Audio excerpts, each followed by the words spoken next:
Okay. We're unmuted. I'm gonna get the refresher actually.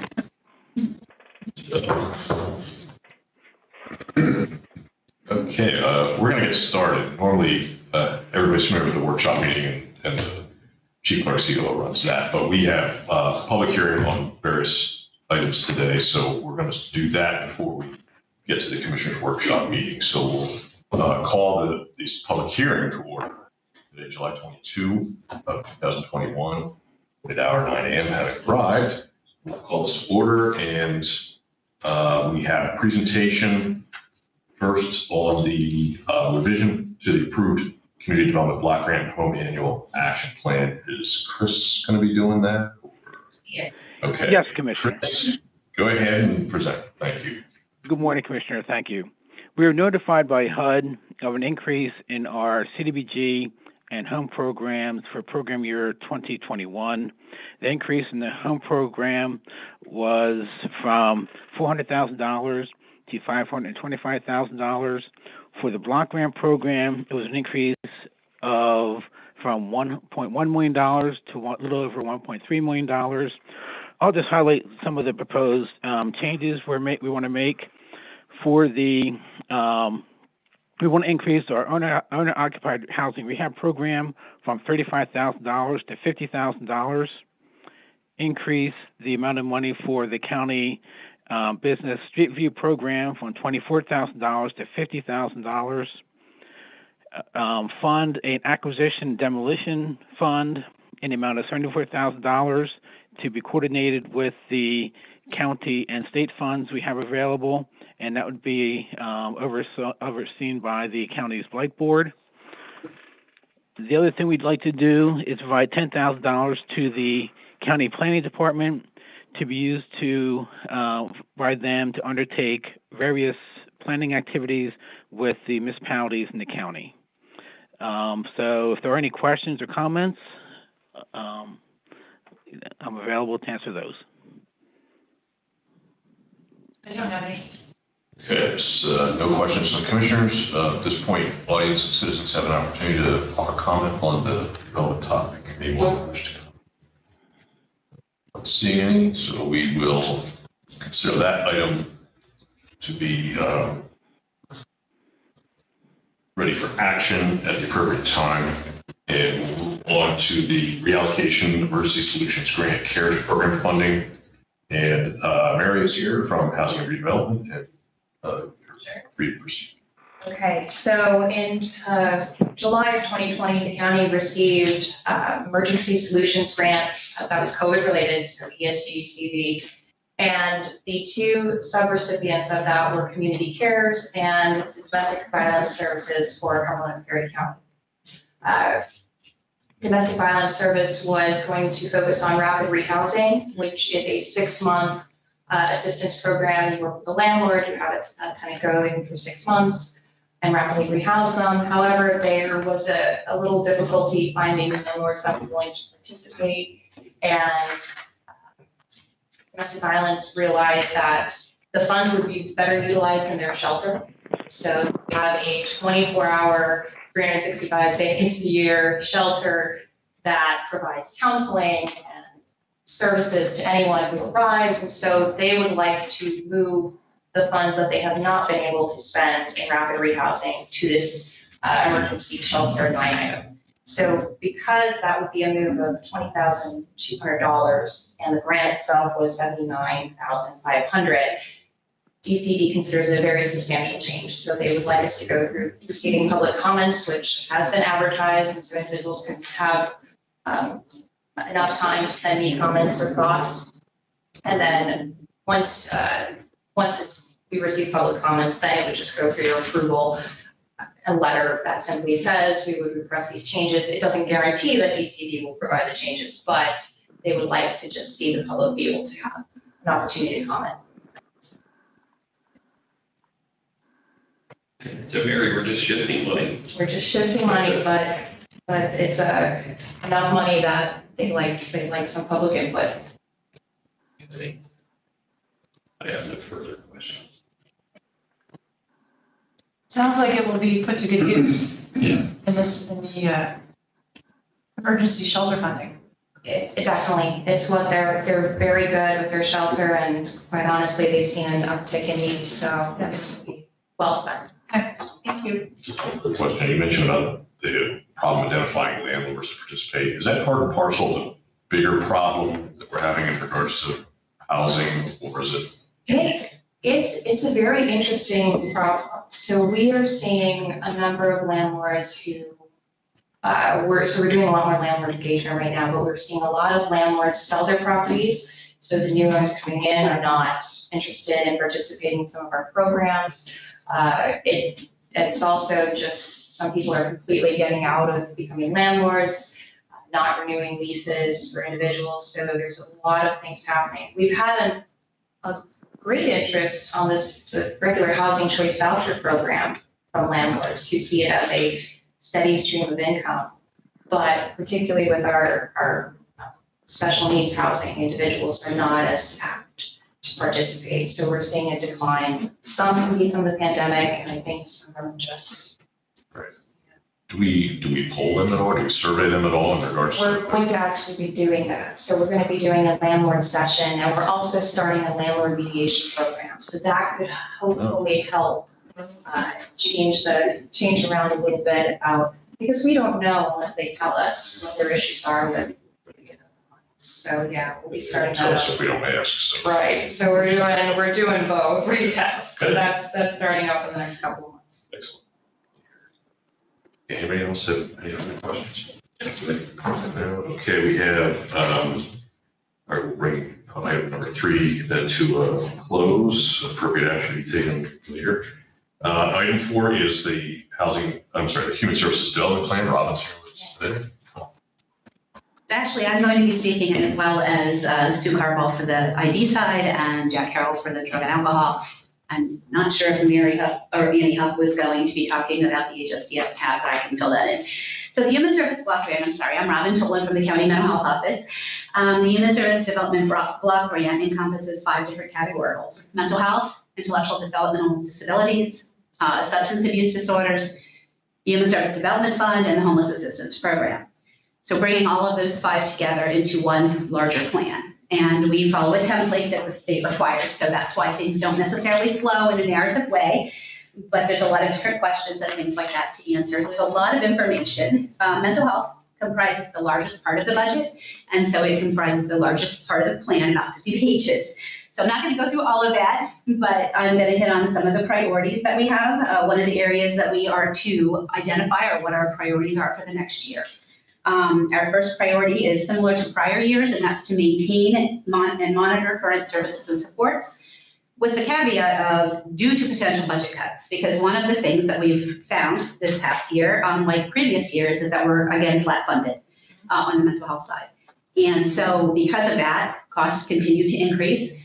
Certainly after this past year, we've had a lot of providers have increased costs, not necessarily because of COVID, other than staffing. Staffing is the biggest issue for many of our providers. And I think you'll hear that from other parts of the plan as well.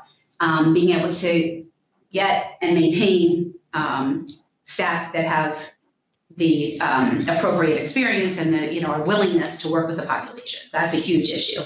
And that's creating a large part of our budget proposals from our providers being increased. To the tune that we, at this point, based on our allocation from last year for mental health, our budgets are coming in about $990,000 over what that allocation will be for mental health. So it's a significant problem that we will either need to make some potential cuts to programs if we don't find another way to have financial resources to pay for those services. So the first agenda item is to be able to maintain our array of services. In our community support program meetings, one of the biggest things we hear from our consumers is that the services we provide are extremely beneficial to them.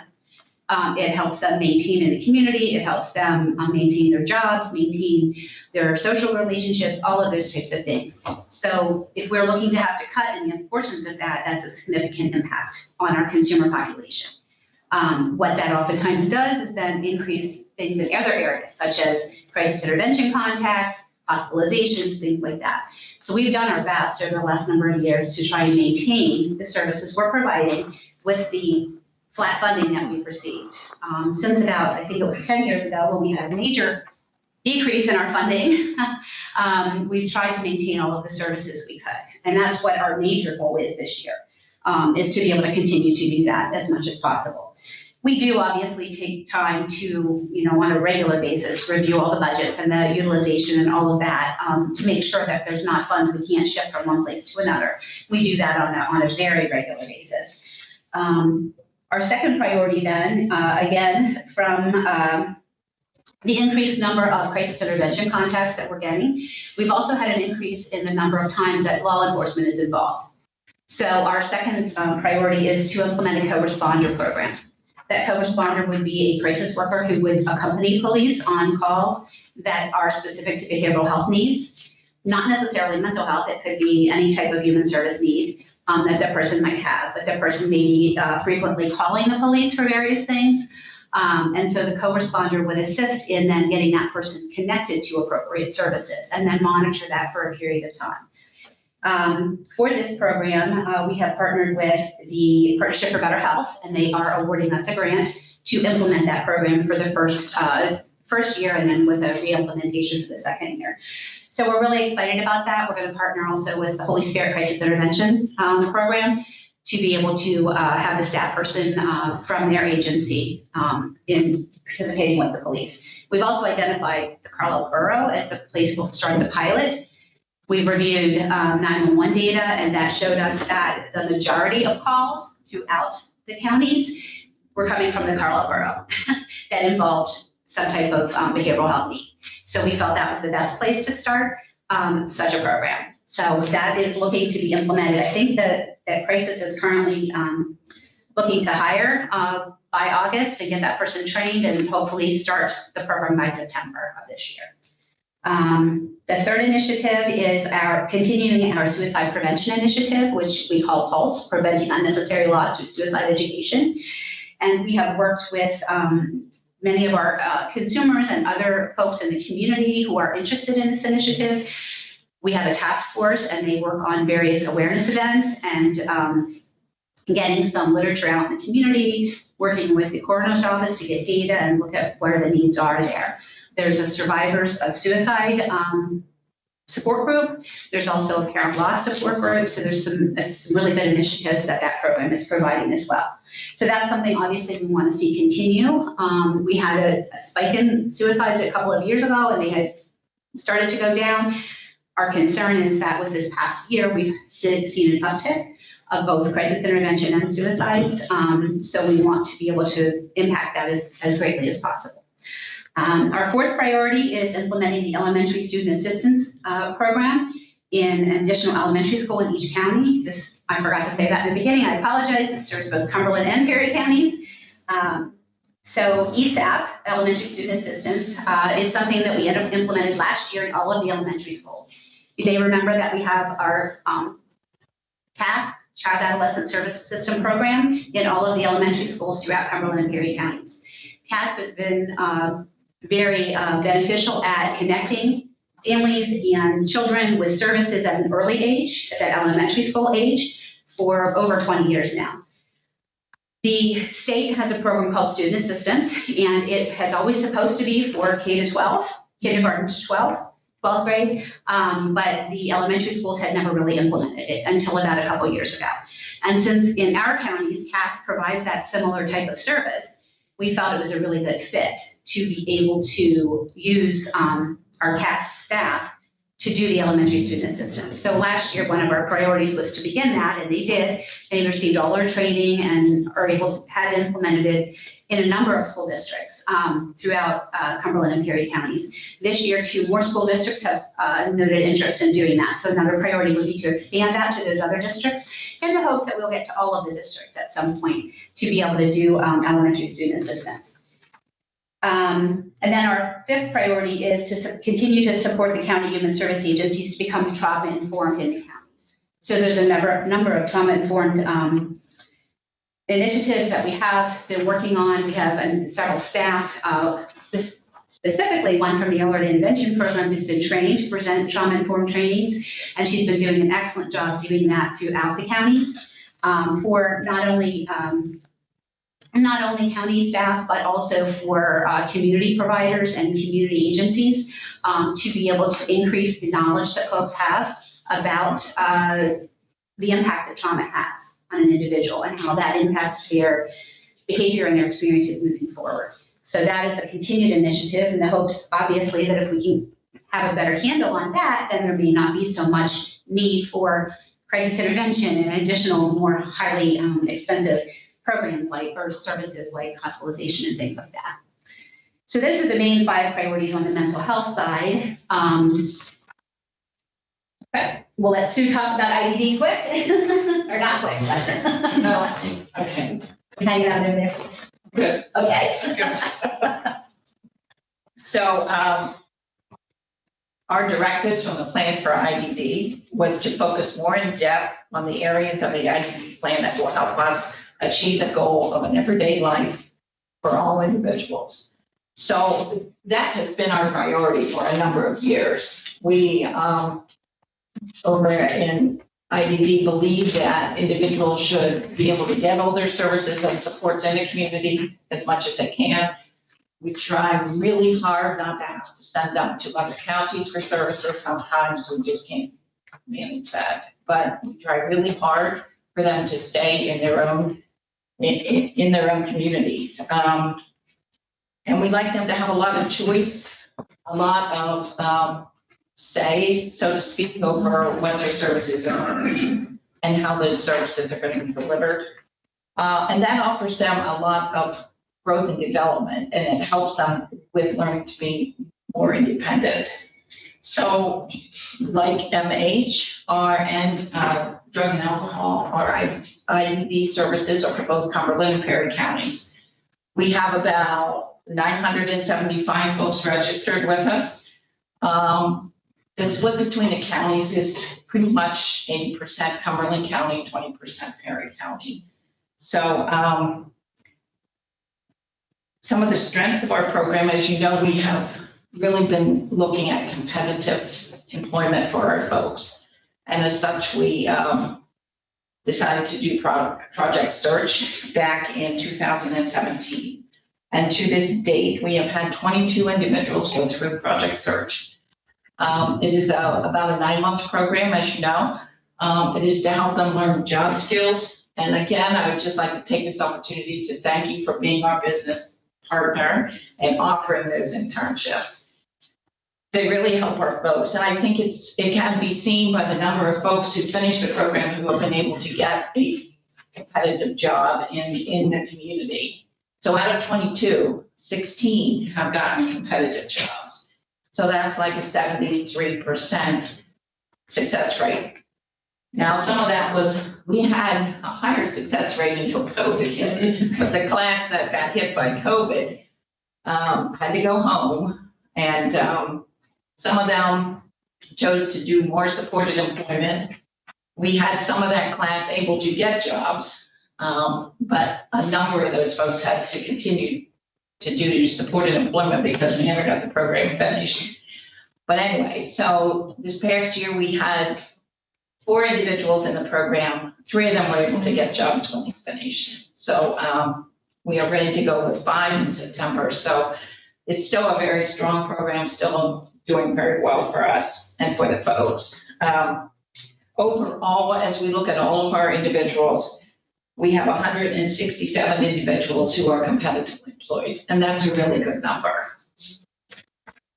Our graduates, when they come out of high school, are now about 75% of them are looking at competitive employment now instead of going to a day program. So that's really good. About 6 years ago, it was 25%. So we have really come up there in that area as well. If they choose, we have a post-secondary education program called the Dream Partnership, which is a series of post-secondary education institutions that have a special program for our folks. We have some of our individuals doing that. Primarily they are going to Penn State, Harrisburg. And we've had, I would say 6 of them over there. Right now, I think we have 3 attending over at Penn State Harrisburg. We also like to promote independent living.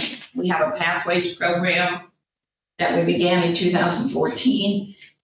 It is a program where they go and they stay in the Pathways home, which is located over in Boiling Springs, for 12 to 18 months. It is an educational program where they are learning independent living skills, where they are practicing those skills, where they are learning how to use transportation.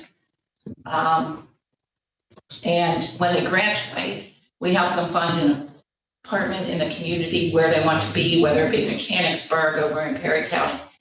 And we hook them up with all the supports that they need over there. And then they get habilitation support, which is, so many hours based on the needs of the person, staff coming in and helping them with various tasks. So that program has been very successful as well. Like I said, it began in 2014. We've had 14 individuals graduate from that program. And we have a new class coming into that program in the fall. Right now, one of the issues that we are having in getting the current class out has to do with finding apartments. And apartments that will accept HUD. That is another problem that we're having there. We present our individuals with the opportunities to use independent living technology, whether it be monitoring, using their phone so that they can check in and we can check in with them, sensors on stoves, sensors on doors, and then being able to have that monitored by somebody so that if the stove stays on too long, somebody's checking in and saying, hey, what's going on with the stove? It's been on for 2 hours. Are you cooking something or did you forget to turn it off? Those kind of things. So we have those kind of services available.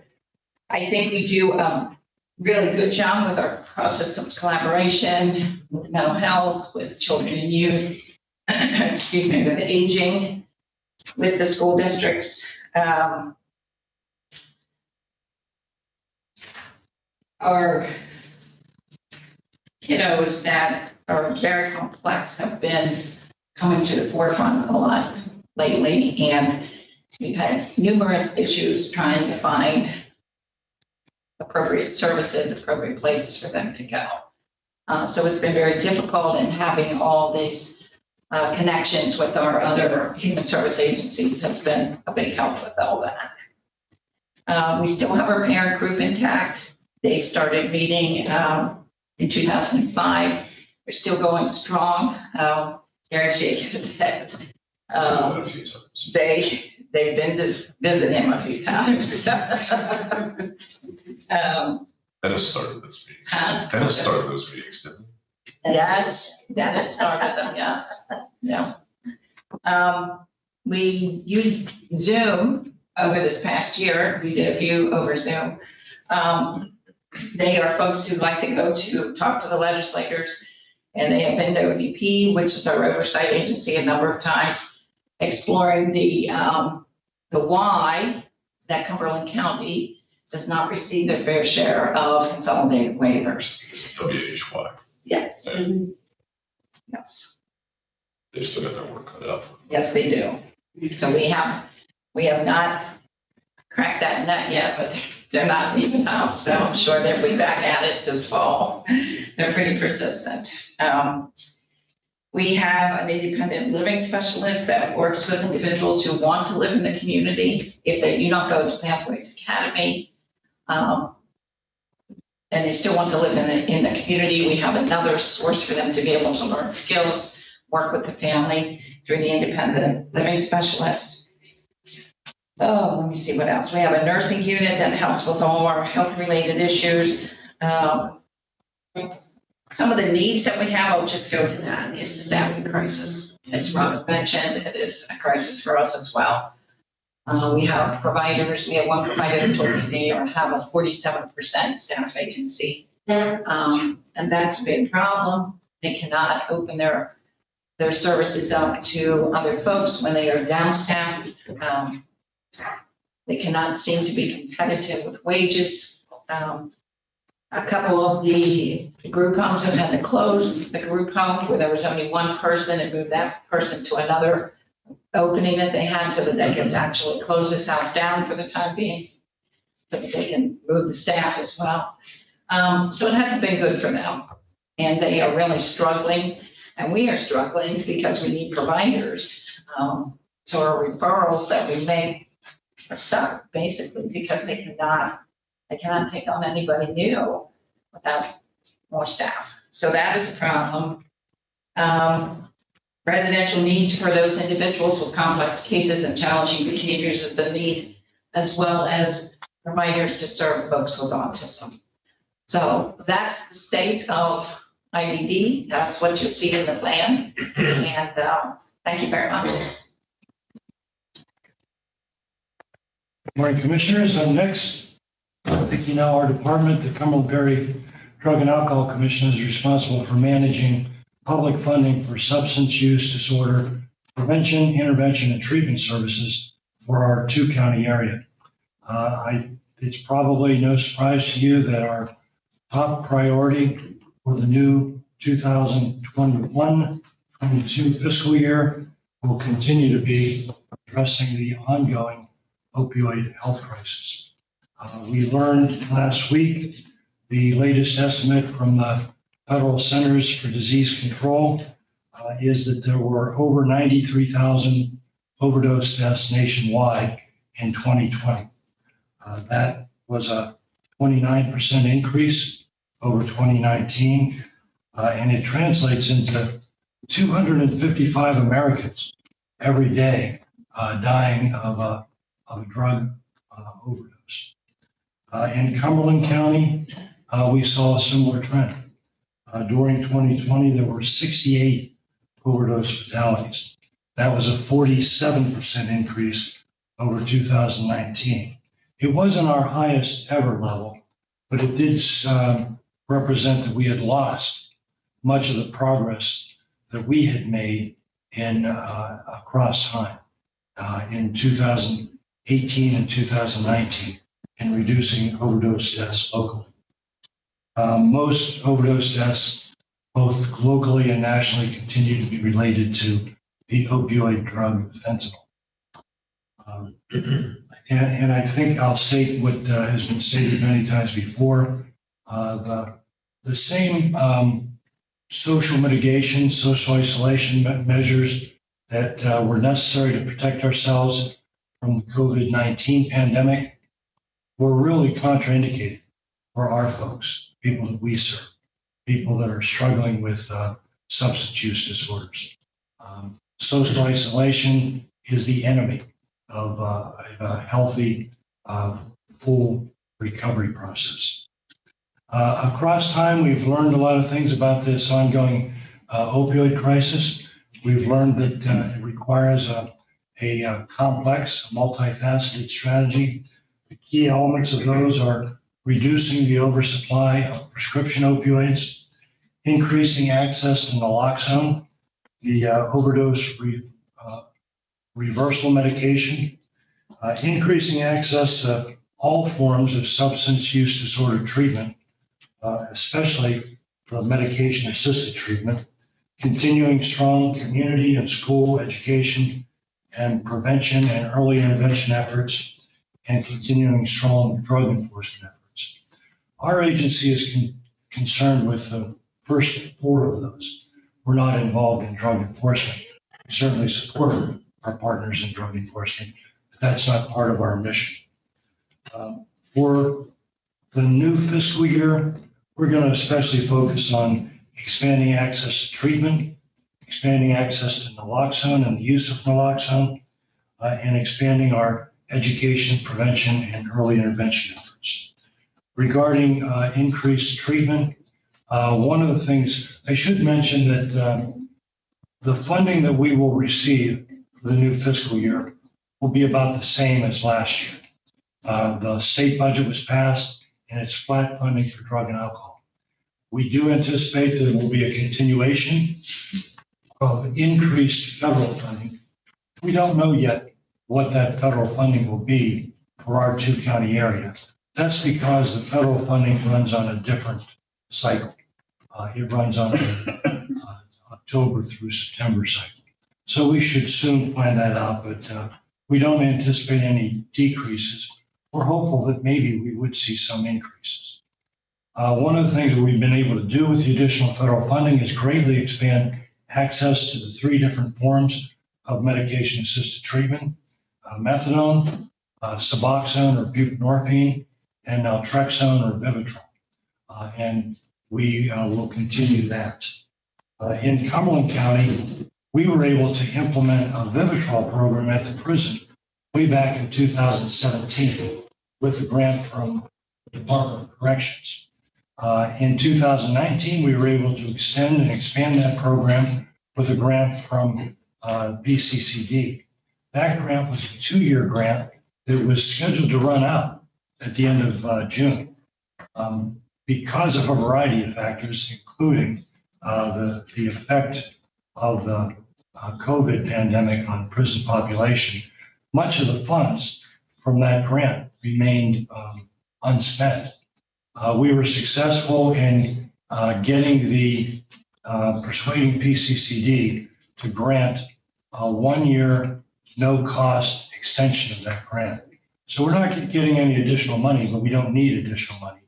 We will be able to continue those Vivitrol program effort at the prison for another year.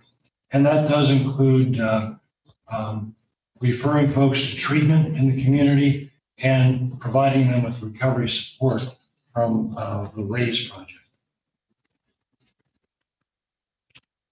Another thing that we've started and we will continue is a warm handoff program with the emergency departments in the 3 hospitals in Cumberland County.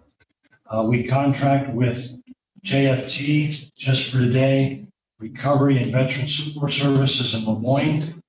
They've been doing that since December of 2018. And across that time, they have provided in-person warm handoff services to 576 patients that were identified by the hospital staff. 309 of those individuals agreed to, and JFT was successful in getting them into drug and alcohol treatment. That's a 53% success rate. We wish it was higher, but any of you who have worked with somebody with a substance use disorder knows that a hallmark of that is denial and a resistance to getting help and getting treatment. So we're pretty impressed with JFT's 53% success rate. JFT will expand their warm handoff services in the upcoming year to include the new Penn State Health Hampton Medical Center, which I think is scheduled to open up in October. We will continue to emphasize access to naloxone. You folks identified Penn State Lifeline EMS as a central coordinating entity to distribute naloxone in Cumberland County. They've done a great job with that under the leadership of Dwayne Nieves, their chief. They continue to provide naloxone at no cost to the EMS agencies with PCCD funding. They also continue to provide naloxone to all 16 municipal police departments in Cumberland County who have trained and equipped their police officers. So the great efforts of EMS are now complemented and supplemented by our police, who are sometimes the first ones to arrive on the scene. Last summer, the state's Physician General updated the standing order for naloxone. And that update expanded access to naloxone, and it allows all drug and alcohol treatment and recovery support providers to distribute naloxone as well to high-risk individuals. And so our provider network has begun to do that. They're also able to obtain the naloxone at no cost through Dwayne and Lifeline EMS. Another project that's ongoing is we've worked with the RAISE project to provide community naloxone training targeted at friends and family members.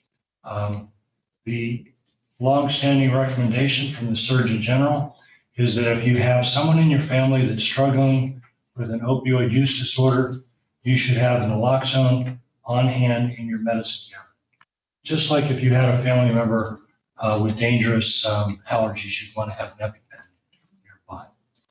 The same recommendation exists if you have a family member who has a chronic pain need and needs to take opioid pain medication on an ongoing basis, because sometimes those folks can accidentally overdose on their medication.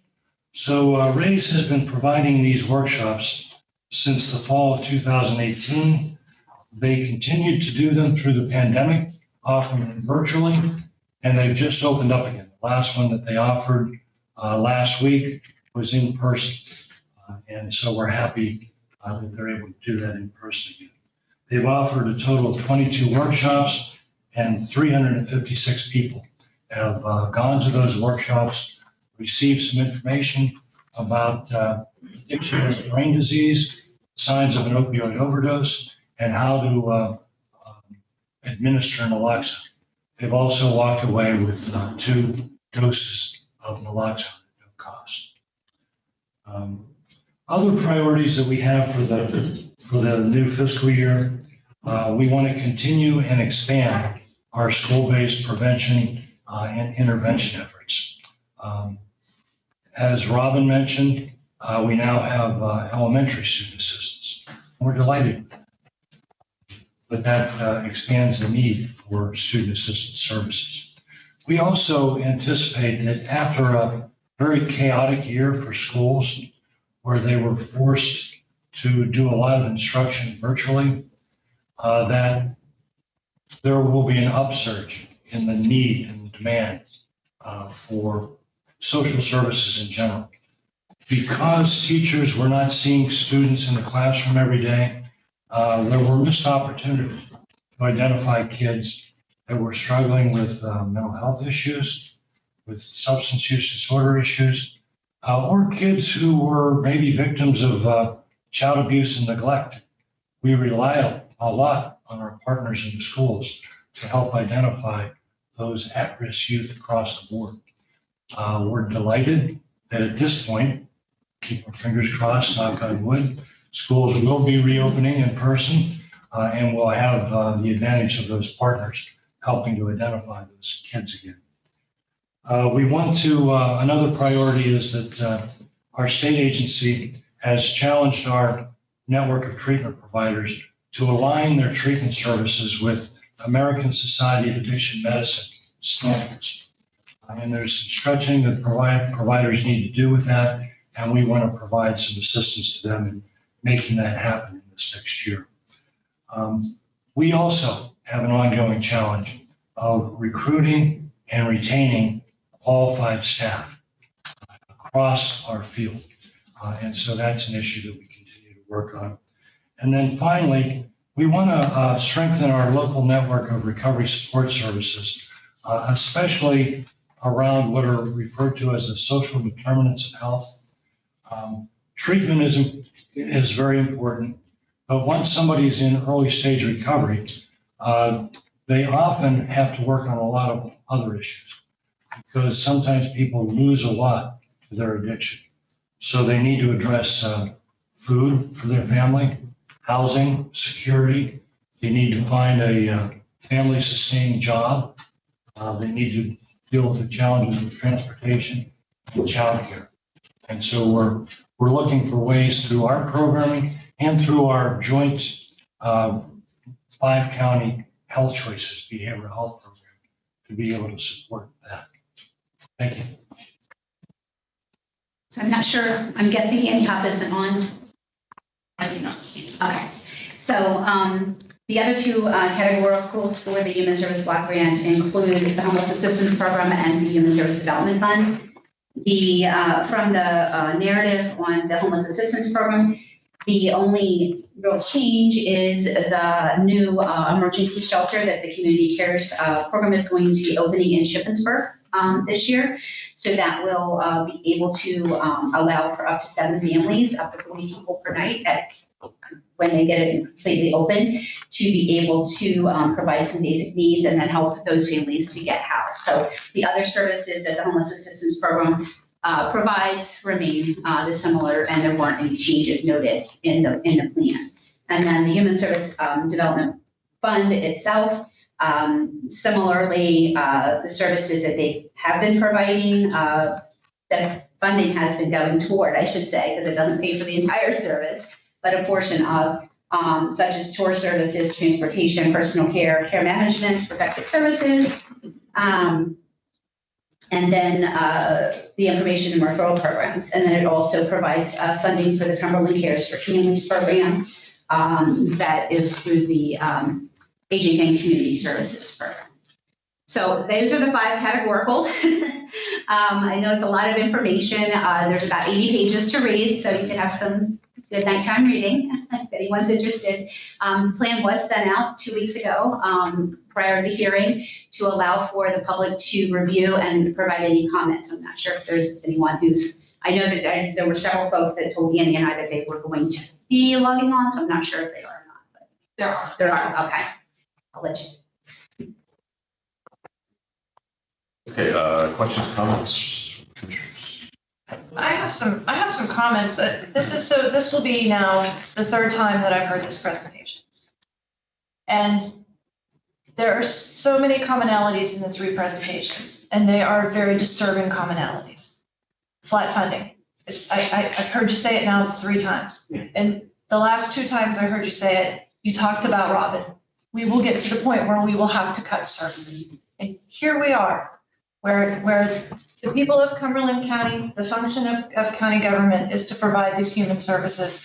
And now we're like, wow, we need $1 million to continue just what we're doing. I so appreciate all of you, Robin, Patrice, Jack, because I don't know how you do this. I don't know how you continue to do this and stay so positively focused on prevention, because that's what you're up to. You want to prevent these problems for people.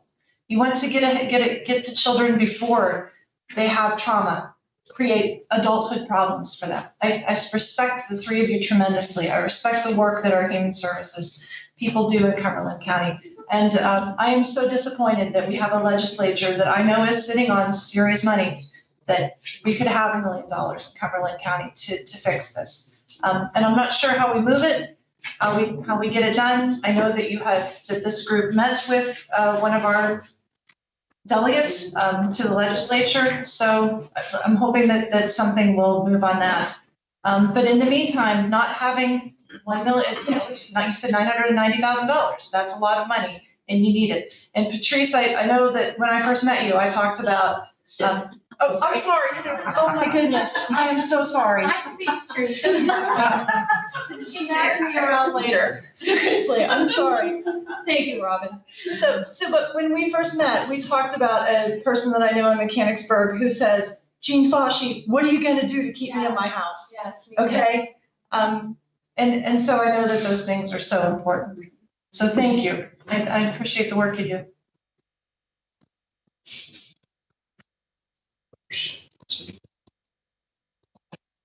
Okay, thank you.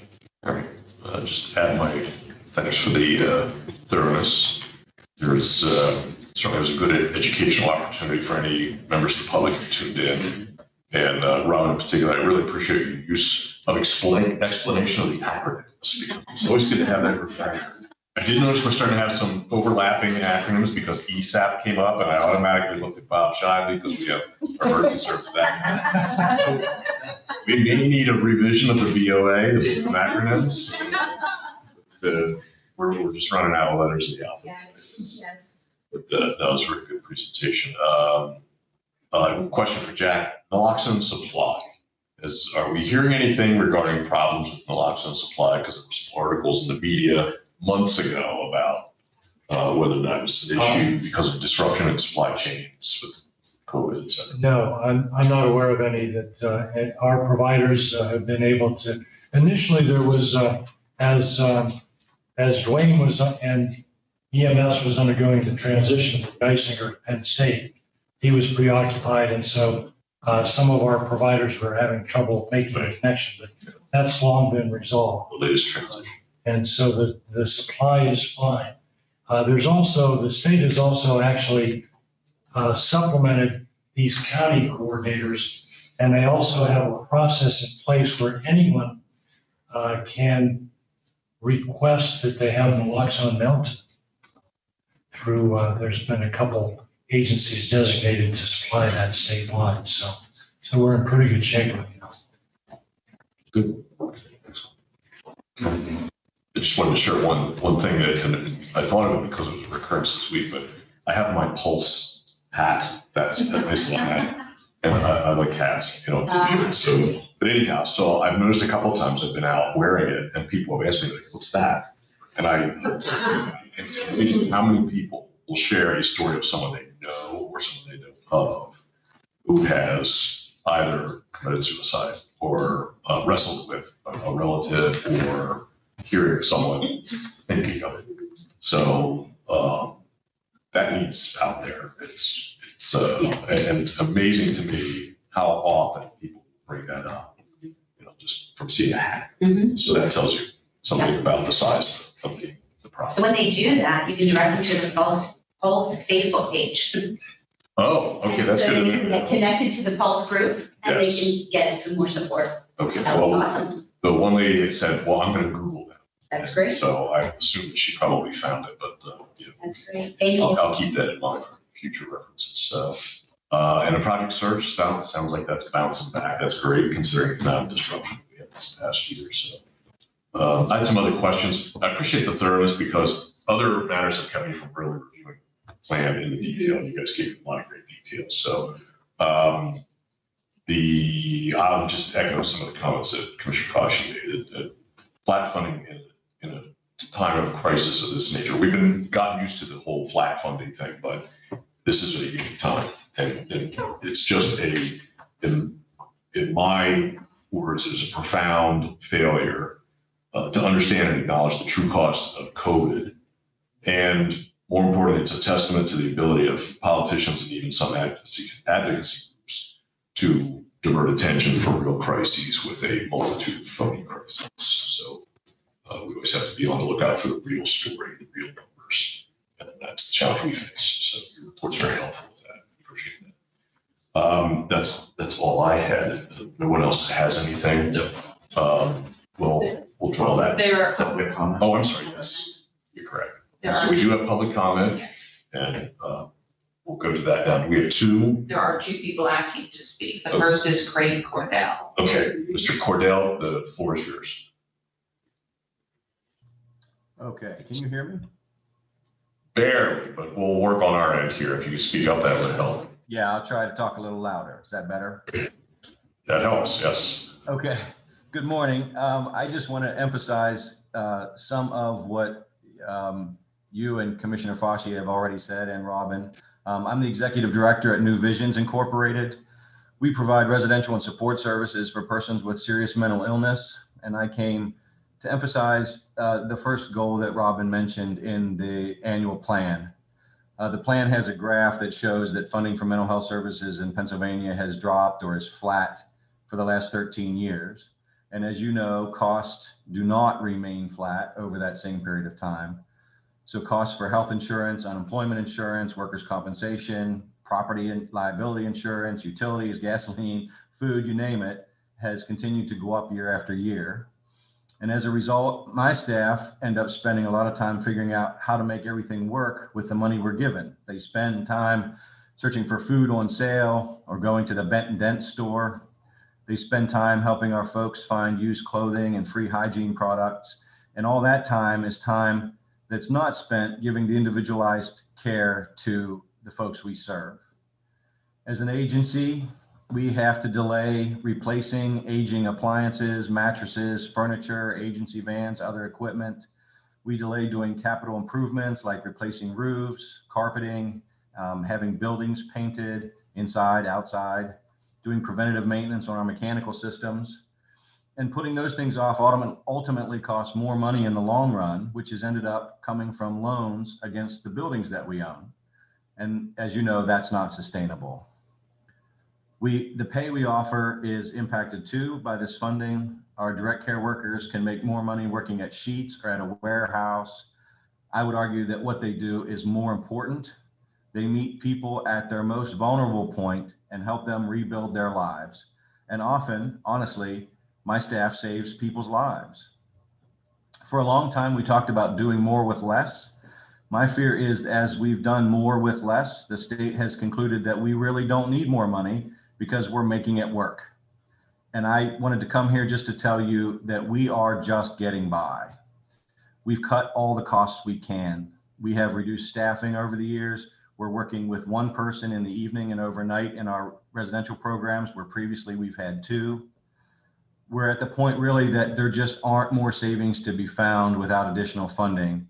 And without additional funding, we will have to begin closing programs.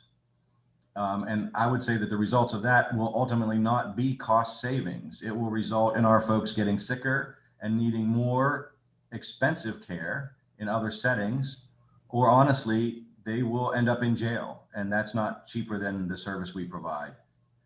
So I came here today because I wanted you to hear directly from us, the essential workers on the front lines, that we need you to be our voice to the state, advocating for the funding we need to keep our most vulnerable citizens safe and healthy. Thank you very much. You. Appreciate your interest and your participation today. And we have another individual. There are actually two more. Next is Carol Thornton. Carol Thornton, okay. Floor is yours. Hello, can you hear me? Yes. Okay, great, thank you. Good morning, my name is Carol Thornton. I'm the Director of Grants and Public Policy at the Partnership for Better Health, a local health foundation that champions and invests in ideas, initiatives, and collaborations that improve the health of the people and communities in our region, specifically Cumberland County. Thank you, Commissioners Eichelberger, Fasci, and DiFilippo for this opportunity to offer comments on the draft Human Services Plan for Cumberland County. I applaud each of you for lending your voices of support and advocacy on behalf of the county for MHIDD services. The partnership values the enduring efforts of the MHIDD office in ensuring access to services that support people of all ages with serious mental illness and intellectual and developmental disabilities. The agency's leadership has always been open to discussing collaborative approaches to addressing community needs and has been an exceptional partner in local coalitions and partnerships towards addressing affordable and accessible housing, health improvement, and resiliency initiatives, and best practices in crisis response. The work of MHIDD was vital prior to the pandemic, and it is even more important in its aftermath, as we've talked about today. COVID-19 has had a major effect on our lives and has exacerbated the already existing issues of food access, housing stability, childcare, and access to care. And at that same time, the pandemic's mitigation efforts have intensified, in many instances, the needs of those with serious mental illness and intellectual and developmental disabilities. As we've already heard today, Cumberland County saw a 32% increase in individuals requesting county-funded mental health services last fiscal year. Our county has also seen the resurgence in fatal drug overdoses in 2020, disrupting that downward trend the county had achieved since 2017. As a result of many collaborative efforts with the County Drug and Alcohol Commission's leadership. And mental well-being is not just an adult issue. We have not seen the full ramifications of virtual learning and its impact on child development. As schools reopen this fall, that true need will become apparent, and our communities will need to be responsive to provide adequate resources and interventions to address and prevent mental health issues. With these factors in mind, it is a major concern that the mental health services have received another year of flat funding from the Commonwealth. We know that demand for our services is at an all-time high. Local providers continue to struggle to maintain their workforce, and operational expenses continue to rise. Flat funding poses a risk to our community that those in need of mental health services will go without the appropriate treatment. The livelihoods of our residents are at stake. Mental health is just as important as physical health to ensure quality of life. Given the community needs at this time, it's risky and unacceptable that the Commonwealth has not allocated more funding to mental health services. The Partnership for Better Health supports the efforts of the MHIDD office as presented in the Cumberland County Human Services Plan. We urge the Commonwealth to revisit and address its current funding allocations based upon hearings like this one today and the accompanying submission of written statements. Cumberland County needs more resources to fully address the mental health needs of all residents. Thank you for your time today. Thank you. And we have another? Yes, Mickey Kerr. Kerr. Yes. Okay. I don't know if that's what Mr. is, but the floor is yours. Hi, everybody. My name is Nikki. I'm the residential director for New Visions. Craig Cordell is my direct supervisor here. And I'm here just to talk a little bit about the frontline concerns we're having in our program, specifically the inability to hire and retain qualified staff.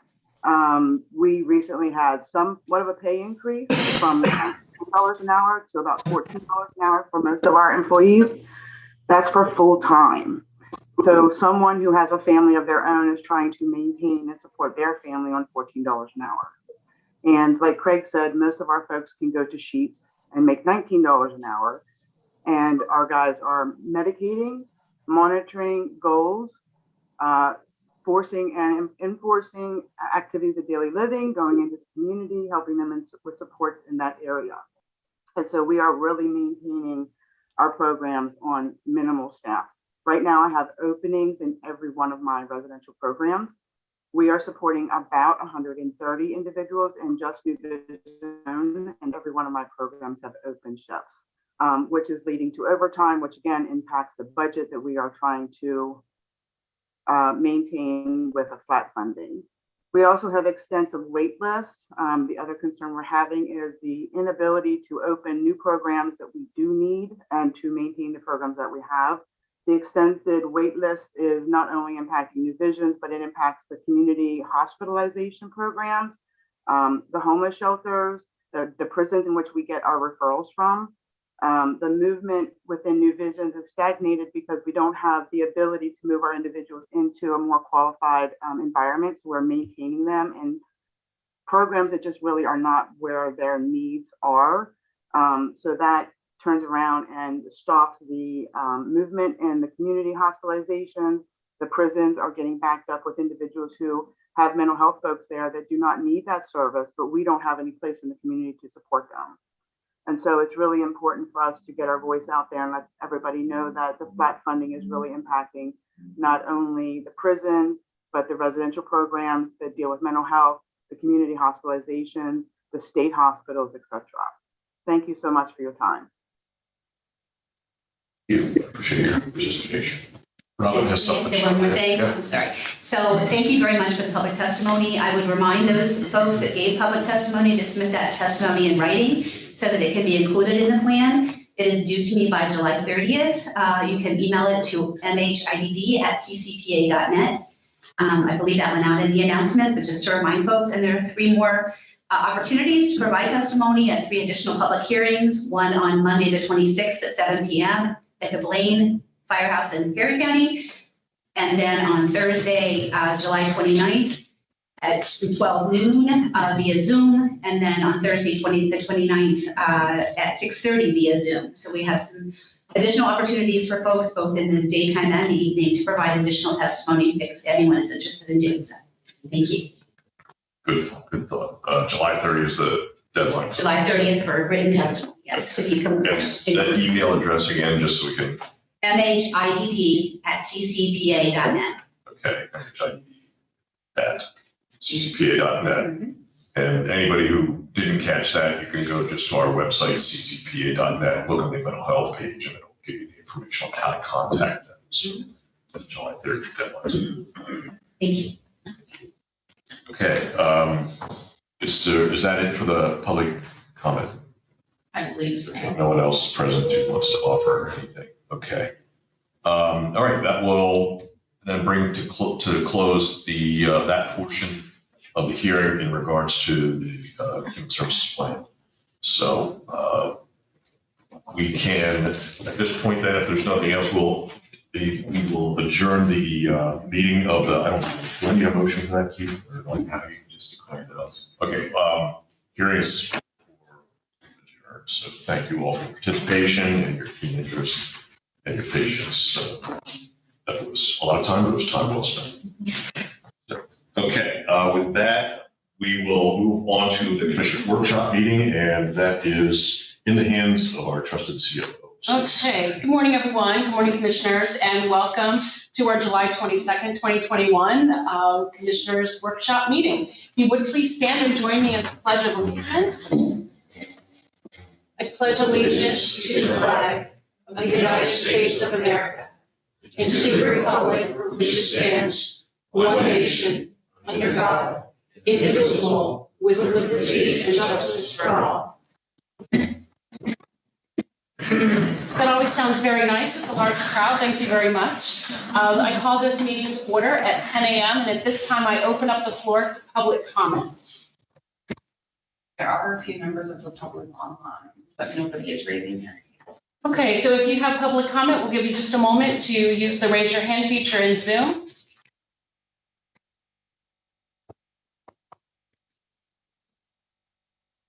Okay, hearing none and seeing no public comment, we'll move on to agenda item number 3. And I'll call on Chris Rafferty.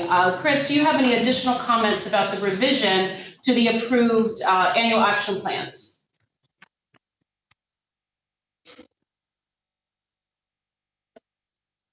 He's muted.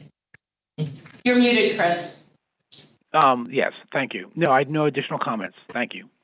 Commissioners, do you have any questions or comments? I do. Okay, moving on then to agenda item number 4. I'll call on Mary Kuna to ask the same regarding the reallocation of ESG CD funds. No additional comments. Any questions or comments, Commissioners? Thank you. We'll move on then to agenda item number 5. Robin, do you have anything additional about the Human Services Plan to share? No, I don't. Thank you. Commissioners, any additional questions? All right, we'll move on then to agenda item number 6, and I'll call on Commissioner Eichelberger to recognize employees who made our Cumberland County Community Vaccine Clinic such a success. Commissioner. Yeah, great. I had some discussion in the earlier about some of the community impacts in regards to this previous year plus in regards to COVID, and the response of the county really warrants some attention, especially in the hands of several people. So my colleagues and I at this point wanted to take some time to recognize the role of the vaccination clinic and those who made it possible and made it a success.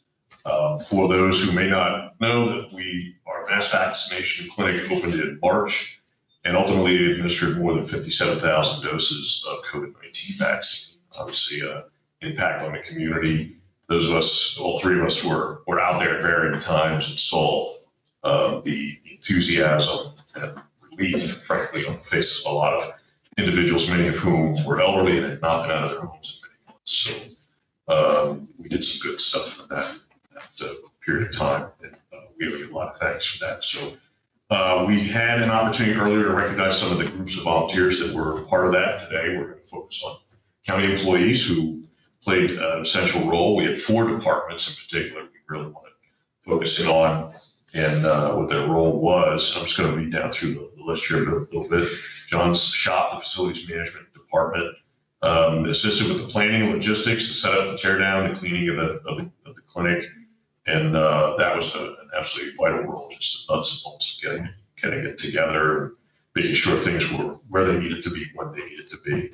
And we want to extend a special recognition to Yvonne Swarner and Robin Shirley for their role in that. And of course, John Lopp, the head of the department, managed that. And he's the guy who answers to us. So we try to acknowledge when he does a great job with that, which is a lot of times. So I want to mention the sheriff's office as well. So they provided deputies and security officers who staffed that site, ensured that we had the safety guaranteed for employees, volunteers, and the residents who were there. A special shout out going to Sergeant Ron Kerr and 2 corporals, Steve Bender and Tim Wrights, for their role in that as well. IMTO, which for the uninitiated is Information Management and Technology Office. Some people just refer to IT. We have to have IMTO or IMTO spelled out because we're Department Special. But of course, every time someone has an issue with a locked computer, that's never happened to me. Can't identify with that. you guys are the ones who feel the call. We appreciate your responsiveness. So we want to extend our thanks for the setup of the laptops, phones, the computer services that were out at the center. Obviously, information data drives everything that we do today as a society, and no less so a special undertaking like that. We have to make things run smoothly, efficiently. And all the things we take for granted today, unfortunately, are the result of a lot of hard work and things that happen behind the scenes are invisible to a lot of people. So we don't want to leave those out because we're very vital to having this operate in a well-executed manner. So Ryan, special shout outs go to Ryan Ilgenfritz. Is Ryan here? That's Ryan. Okay. The beard, I didn't recognize you with the beard. It's very, very nicely done. Thanks. So, and of course, Jess Flash. We all deal with our phones when we have little problems with the phones. Thank you, Jess and Ryan, very much for all that you did on that. Also, we have to give out a shout out to the communications folks. I don't see Samantha. There's Ben. Okay. So you can take watching online. Okay, but you can take credit for everything. But the communications department really kept the residents and the media informed. And of course, used a mix of traditional social media, visual media, provided a lot of expertise in design and print signage for the facility. And in general, just really helped get the message out and to keep us in the loop on how things were being stated, sold, as it were, because that is a part of this. So we want to thank everybody on the team for working together, gave our residents a central location, certainly to get COVID vaccine and to pull together a variety of efforts. So we wanted to recognize some other employees who I guess aren't with us today. So we have a video. Are we set up to run video today? So we're going to take a few minutes here and run this just to make sure that we aren't leaving anybody out. We get the lights on.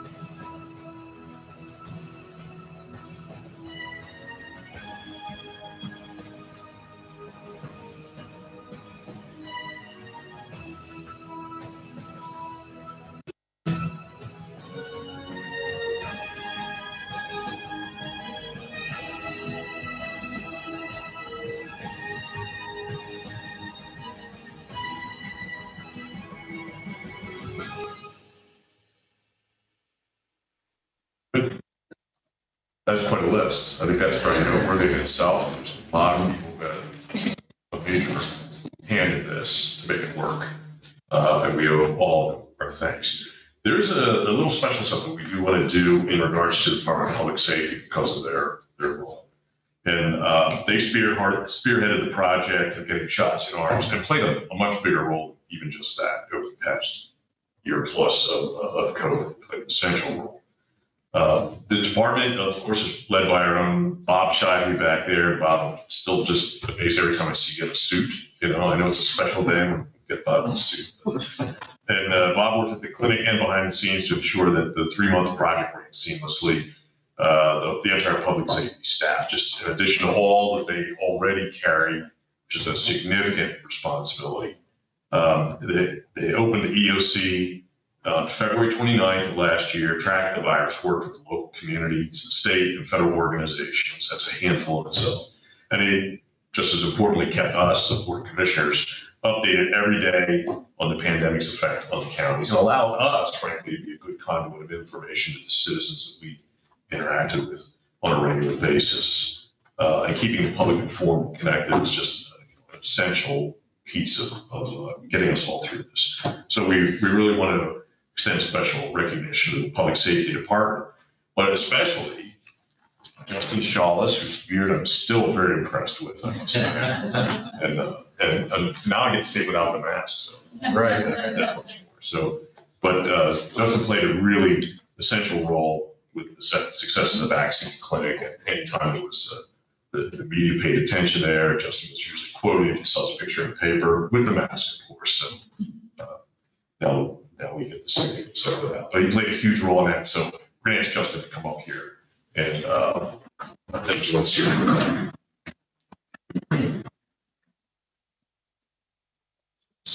Cheers, everybody. Awesome. Congratulations, Justin. There's very little we can do to really communicates the true level of indebtedness that we have, but we do have a proclamation to recognize your effort here, and I just want to take a minute to read it on behalf of everybody. The Cumberland County Board of Commissioners hereby recognizes and commends Justin Shawless for dedication to the county's community vaccination clinic. In addition to his duties in public safety, Justin worked more than 532 hours at the clinic, time and a half, right? All right. So, but for assisting with the logistics of the operation and to opening the doors of the clinic every morning, Justin was the heart and soul of the clinic. His forward thinking and leadership resulted in more than 57,874 COVID-19 vaccine doses administered. I want to read that number again. 57,874 doses. That's a life-saving number. That's important to remember. That's not just a number, that's a life-saving. So we're extraordinarily appreciative. And the Board of Commissioners wants to extend its thanks to you, Justin, for your commitment to public safety and to the residents of the county. Today is the 22nd day of July. We're presenting this to you, signed by all three commissioners. And we hope you'll frame this and be proud of it and put it somewhere where you can rub it in the faces of all your fellow employees. Part of the culture. So we're going to present that to you, and we're going to do a couple of pictures here. The activity. I can get everyone. Well, yeah, that's okay. All right. That's social distance. That's why the vaccine clinic was it.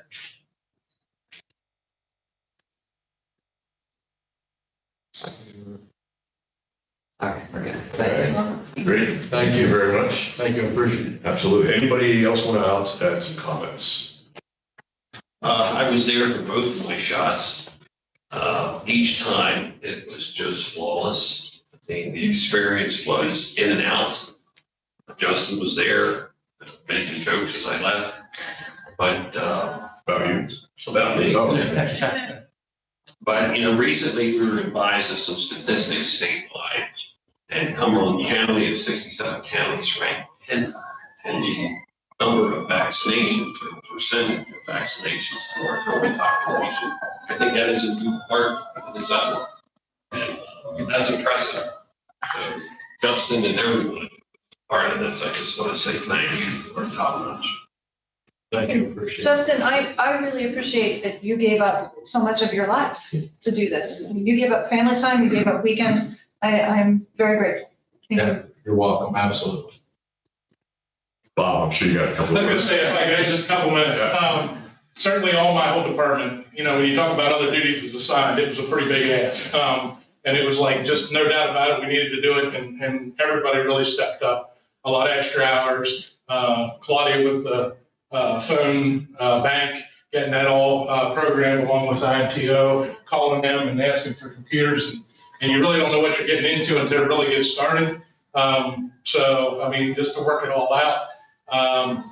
We'll say Michelle, a lot of late nights collecting the data, stats, putting that all together. Mike Taylor is kind of the backup to Justin with logistics, and we made a lot of trips hauling equipment back and forth. But Justin, to live there, I mean, really, again, clinic manager, you're not sure what that entails until somebody's saying, we need to get the doors unlocked. Oh, by the way, the sign out front needs the message changed, and there's no toilet paper in the bathroom. So, again, it's all those extra items, but I can't say thanks enough for really being there every morning to open and close and carry the key and be there for really anything that was needed the whole time. So, I know your family was trying to help and there are times kind of everybody together, but again, thanks for everything you did. And for me, the biggest takeaway, the departments each do amazing things each day, but when we collectively do it together, there's really nothing we can't do. So thanks again. And thank you for the recognition. Absolutely. Thank you. Appreciate it. Thank you.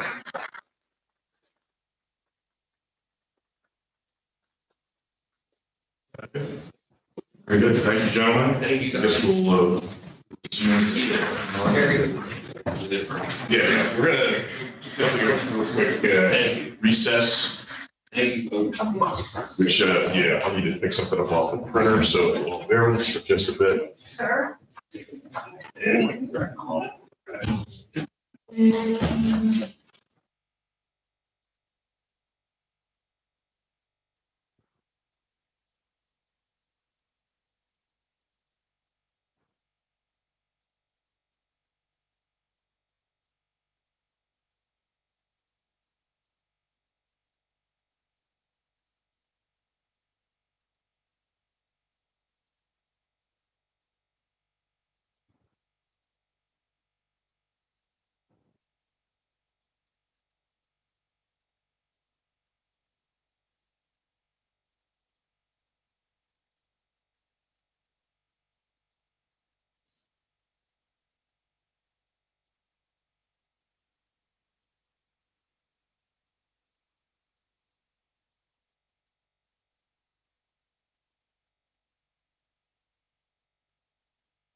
You want me to do it? What's that? We took the recess from the. Wasn't that already there in the, Yeah, do I just jump right back in the meeting? Okay, we'll move on then to agenda item number 7, and I will call on Tammy Bender to discuss resolution 2021-21. Tammy? Good morning, Commissioners. Finance has one budget resolution. It's for community services. They're increasing revenue and expenses by $31,243. This budget resolution corrects Lawson to match the actual allocation from the PA Department of Agriculture for their state food purchase program. Are there any questions? All right, thank you very much, Tammy. We'll move on then to contracts and grants, and I'll call in Tammy Hershey to discuss agenda item number 8. Tammy. Thank you, Stacy. Agenda item number 8 is contracts and grants. Agenda item number numeral 1, A through E consists of existing contracts, contract extensions or addenda with no additional cost or increase to the county for the following: Aging and Community Services, Children and Youth, District Attorney, Drug and Alcohol, and Public Safety. Commissioners, do you have any questions, comments, or concerns regarding any of these agreements? Hearing none, we will move on to agenda item number 8, numeral 2, A through H, which consists of new contracts, vendors, services, grants, and contracts with increases or decreases to the county. I'll begin by calling on Kim Bittner to discuss the contracts for aging and community services. Kim? Good morning. Kim had a 10:30 meeting and I'm Christine Bowden, and I agreed to fill in for her for this. She apologizes. She thought she could make both meetings. So looking at her first one, the state food program, the state food purchase program plan is our plan on how we will administer the allocation we receive from PA Department of Agriculture to fund the food pantries in Cumberland County.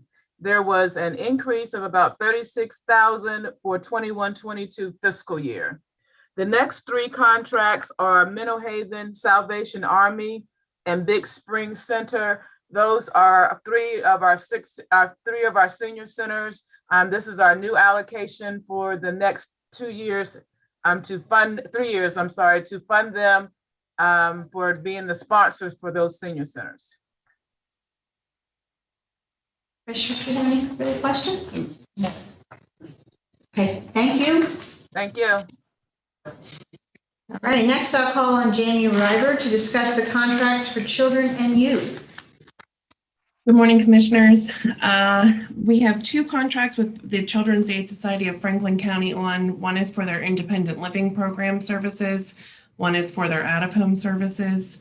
The independent living program is requesting a $2 increase to each level, one level for youth that attend their program and are not in placement through Children's Aid Society, and then a rate for the children that are in placement through Children's Aid Society.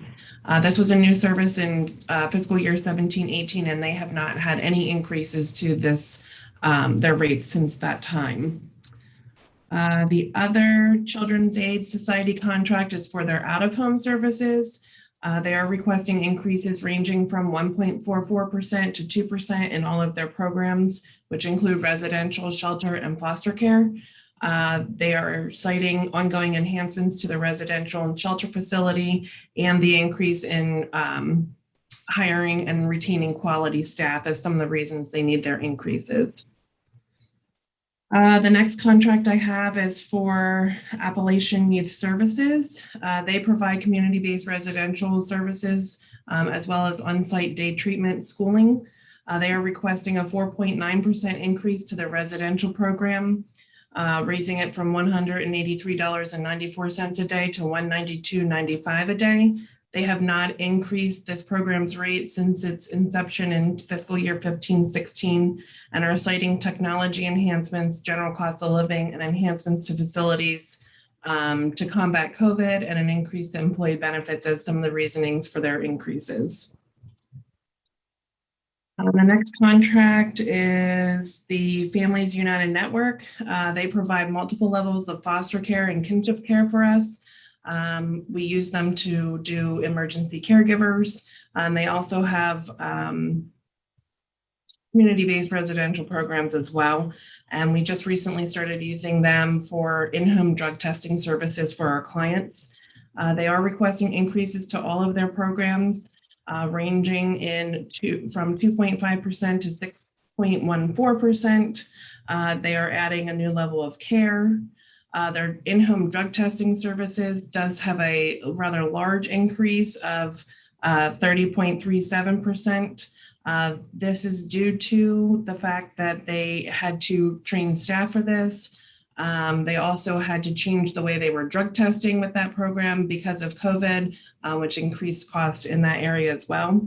And again, as most people are citing, they are hiring and retaining qualified staff, trainings, health benefits, overall operational costs as some of their reasonings for increases. The last contract I have is with the Children's Resource Center. This program provides our forensic exams and consultations for abuse cases. They are not increasing any of their rates. We do have a decrease to their mileage rate due to the prevailing IRS rate, and they are adding just one additional level of service for this fiscal year. Are there any questions?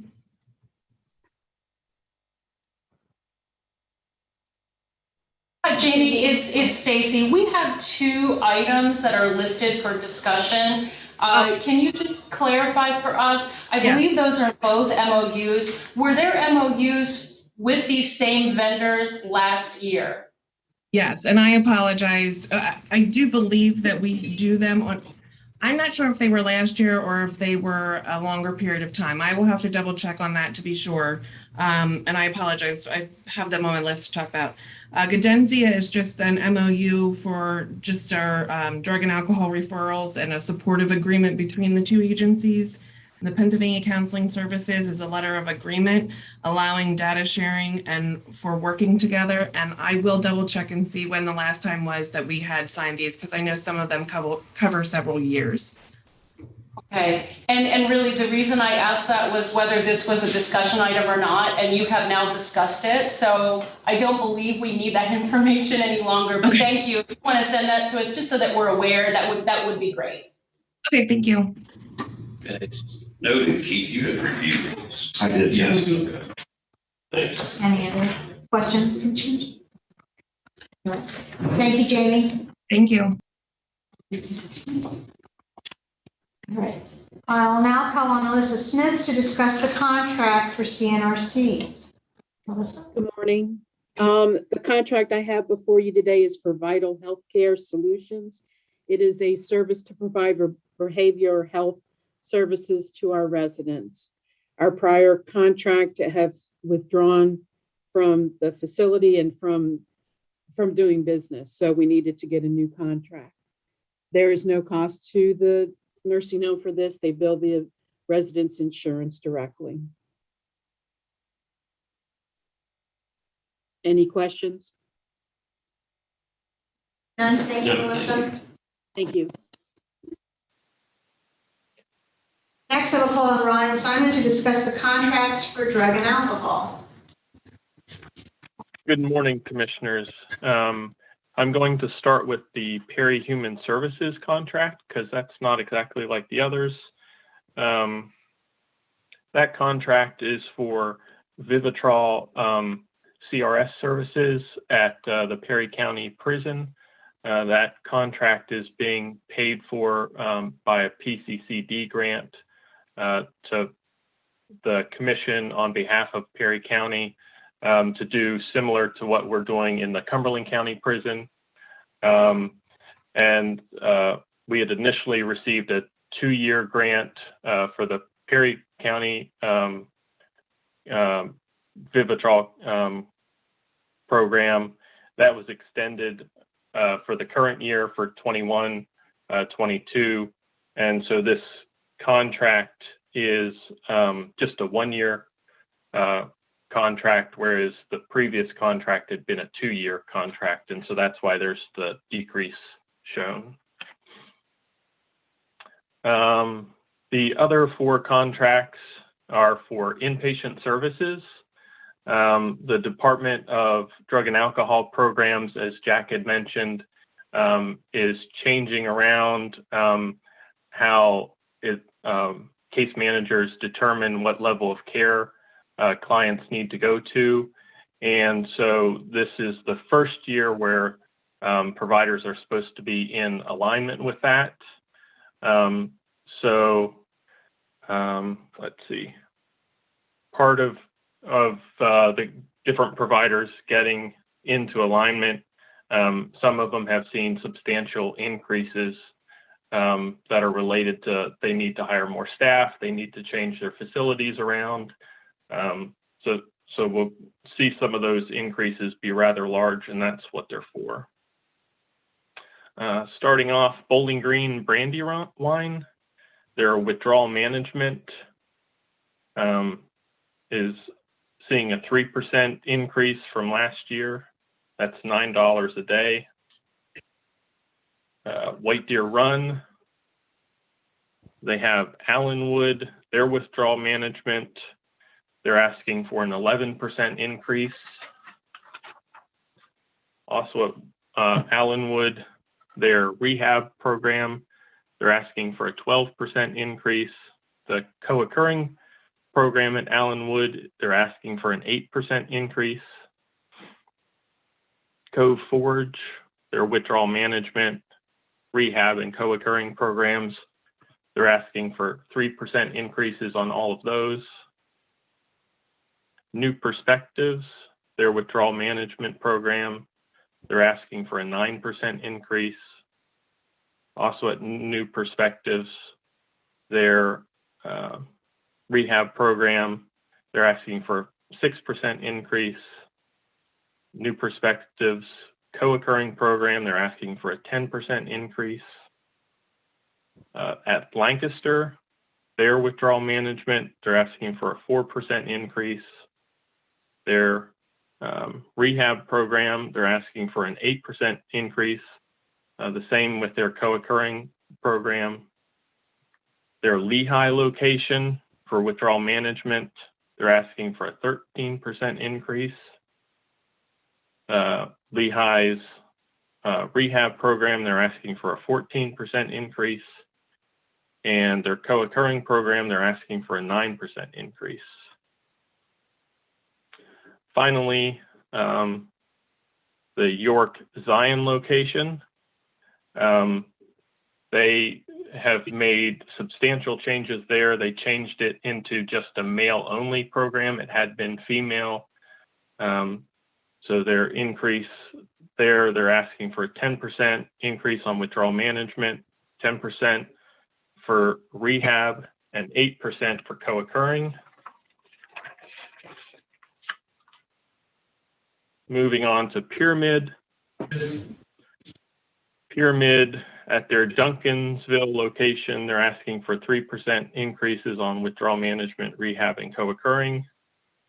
Quakertown, they're asking for a 9% increase on the rehab. Tradition House is a halfway house. They're asking for a 3% increase. They're also asking for a 3% increase at their Pine Ridge Manor halfway house. Belleville, they're asking for a 5% increase on their rehab. Hillside, for withdrawal management, they're asking for a 10% increase. Their rehab, they're asking for an 8% increase. And their co-occurring, they're asking for a 5% increase. And then Langhorne, for withdrawal management, they're asking for an 11% increase. And their rehab, they're asking for a 23% increase. And moving on to Daystar, that's a halfway house. They're asking for a 10% increase.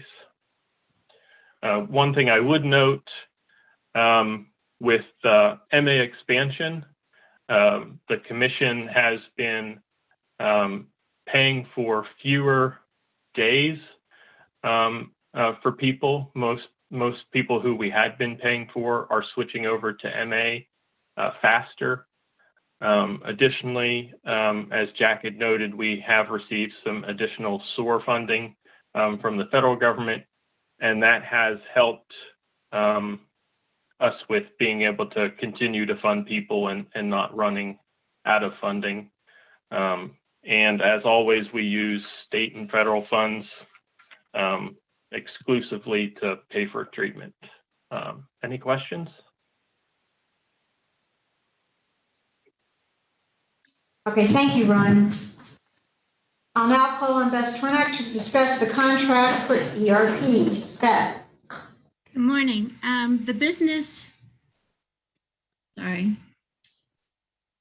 We always call it BSI, the business software that we need a maintenance agreement is our annual maintenance agreements for the Tax Factory software that uses to calculate payroll taxes.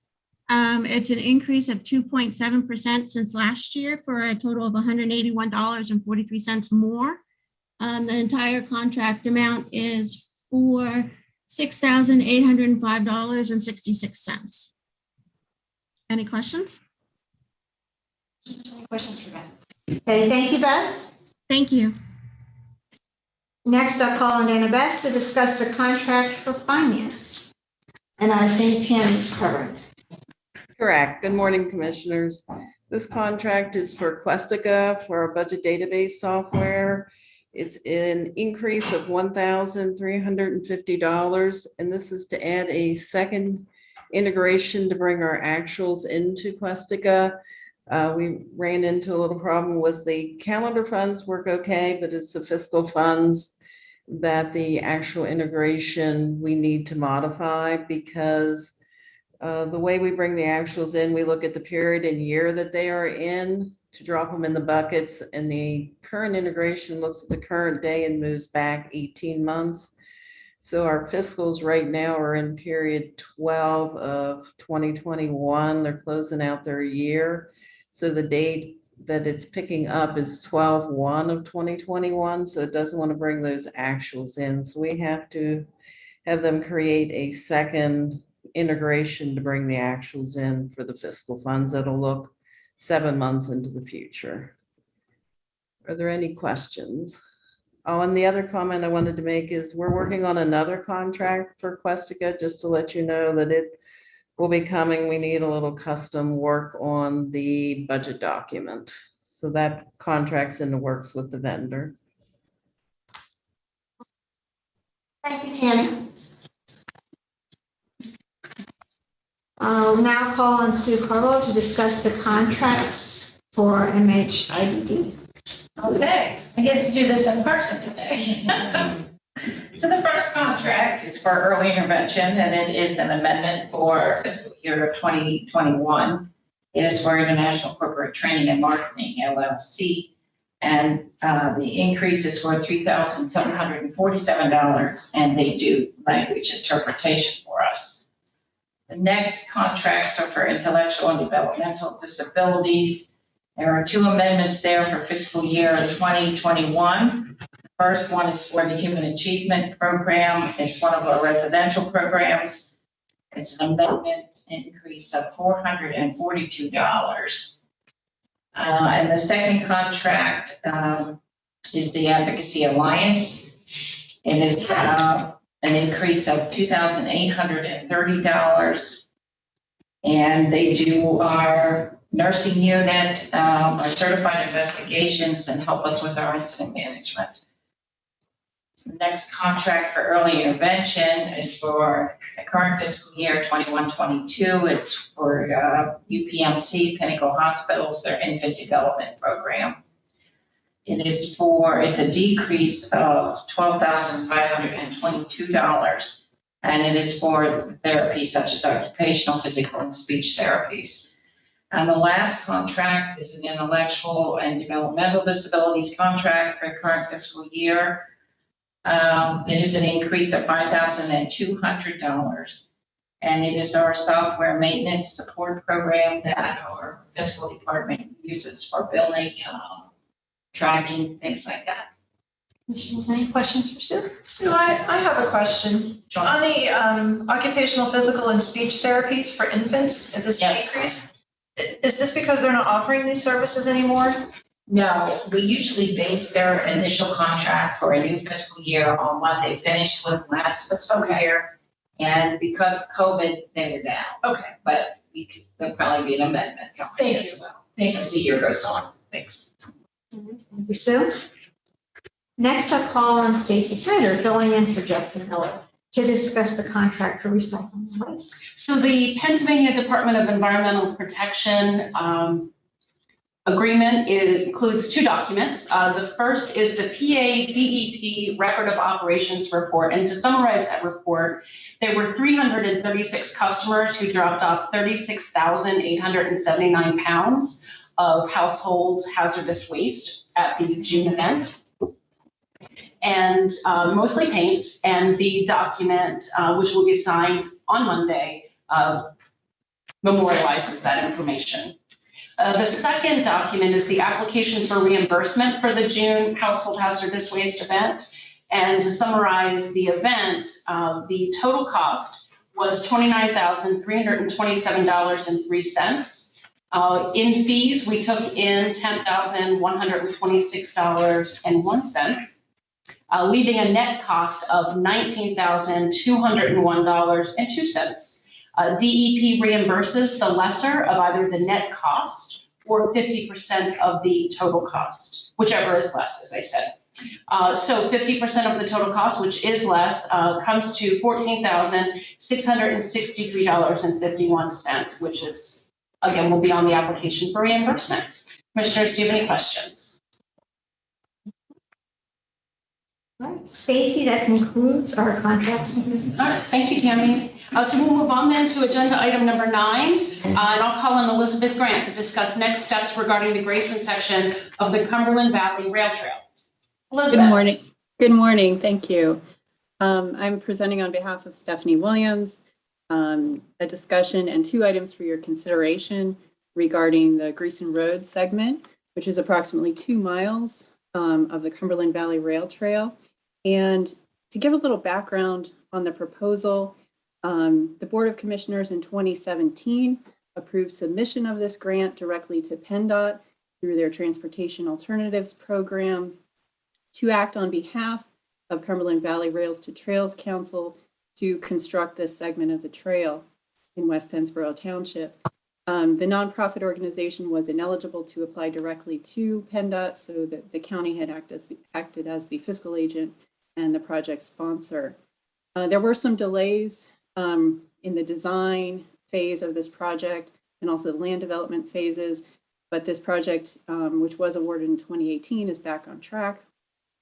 It is scheduled to be let in January of 2022 with an estimated notice to proceed date of April of 2022.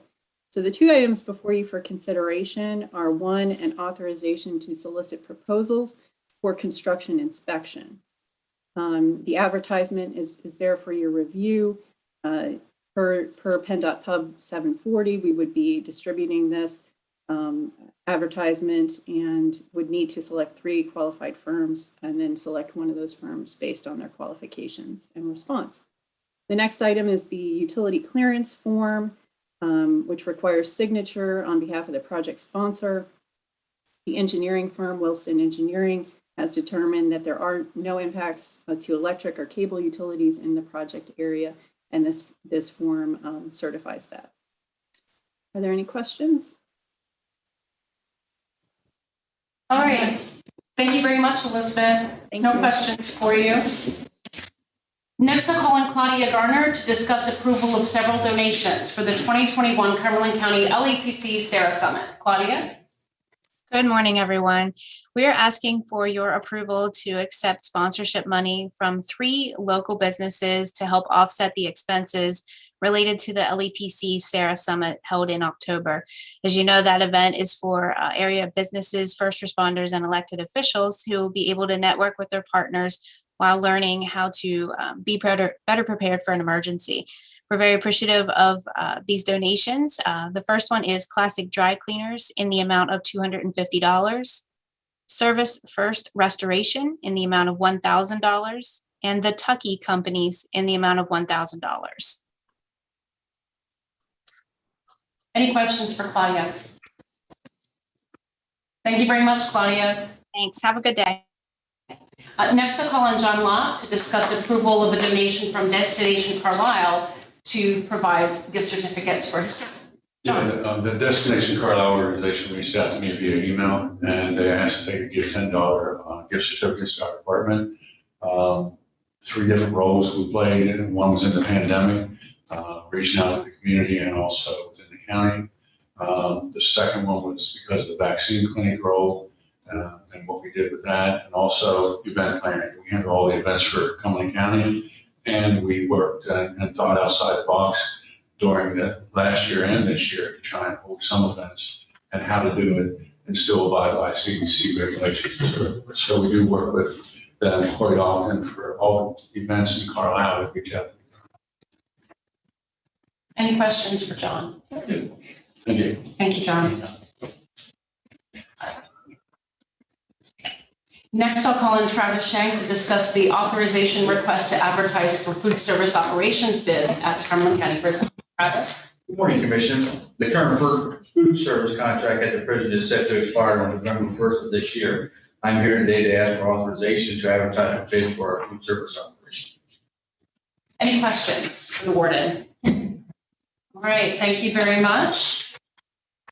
We'll move on then to agenda item number 13, and I'll call on Commissioner Fauci to discuss the Cumberland County Commission for Women's appointment recommendation. Commissioner. So the Cumberland County Commission for Women is seeking an appointment for Ashley Wolkowiak for a partial term effective July 26th of 2021 and expiring on December 31 of 2021. I attended the most recent Cumberland County Commission for Women meeting, and Ashley would be a wonderful addition to the group. All right, any questions?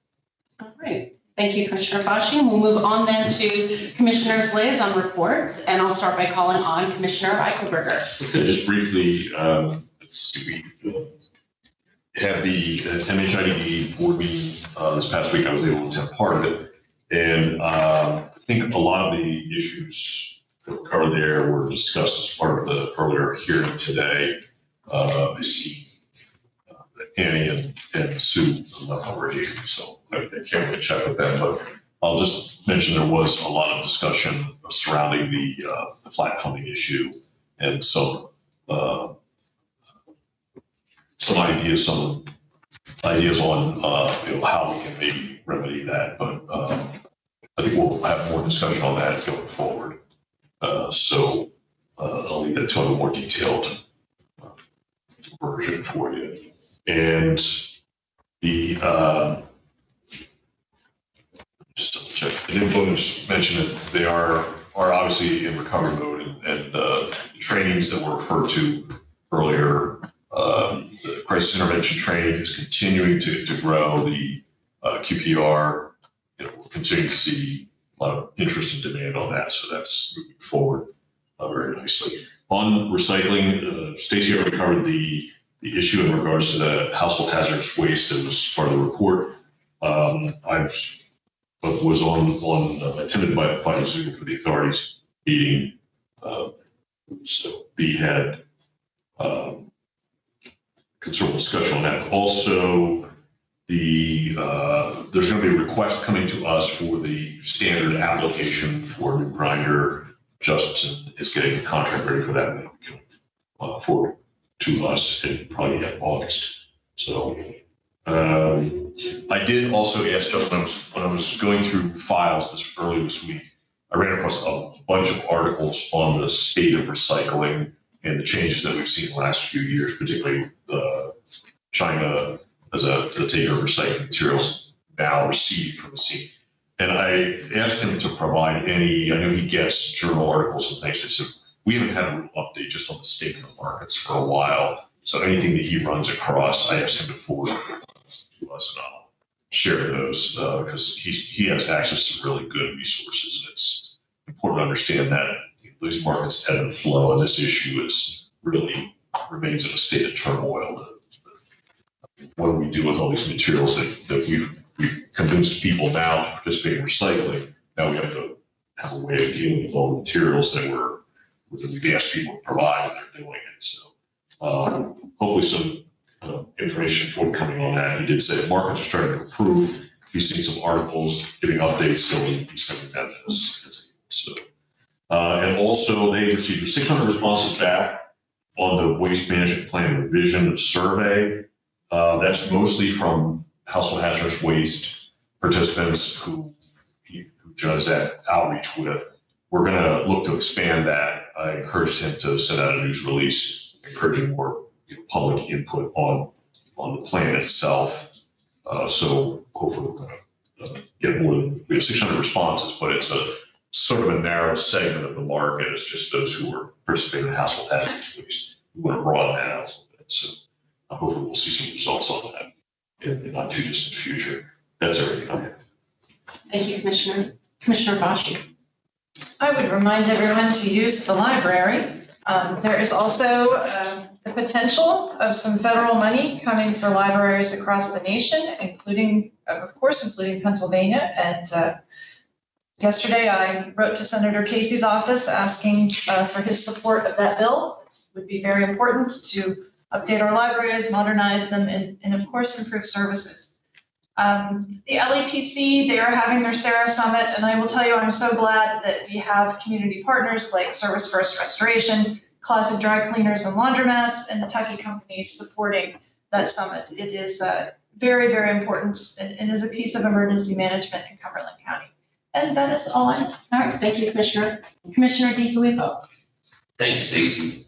First, I'll start with the Affordable Housing Trust Fund Board, which met on July 13th. This board meets on a quarterly basis.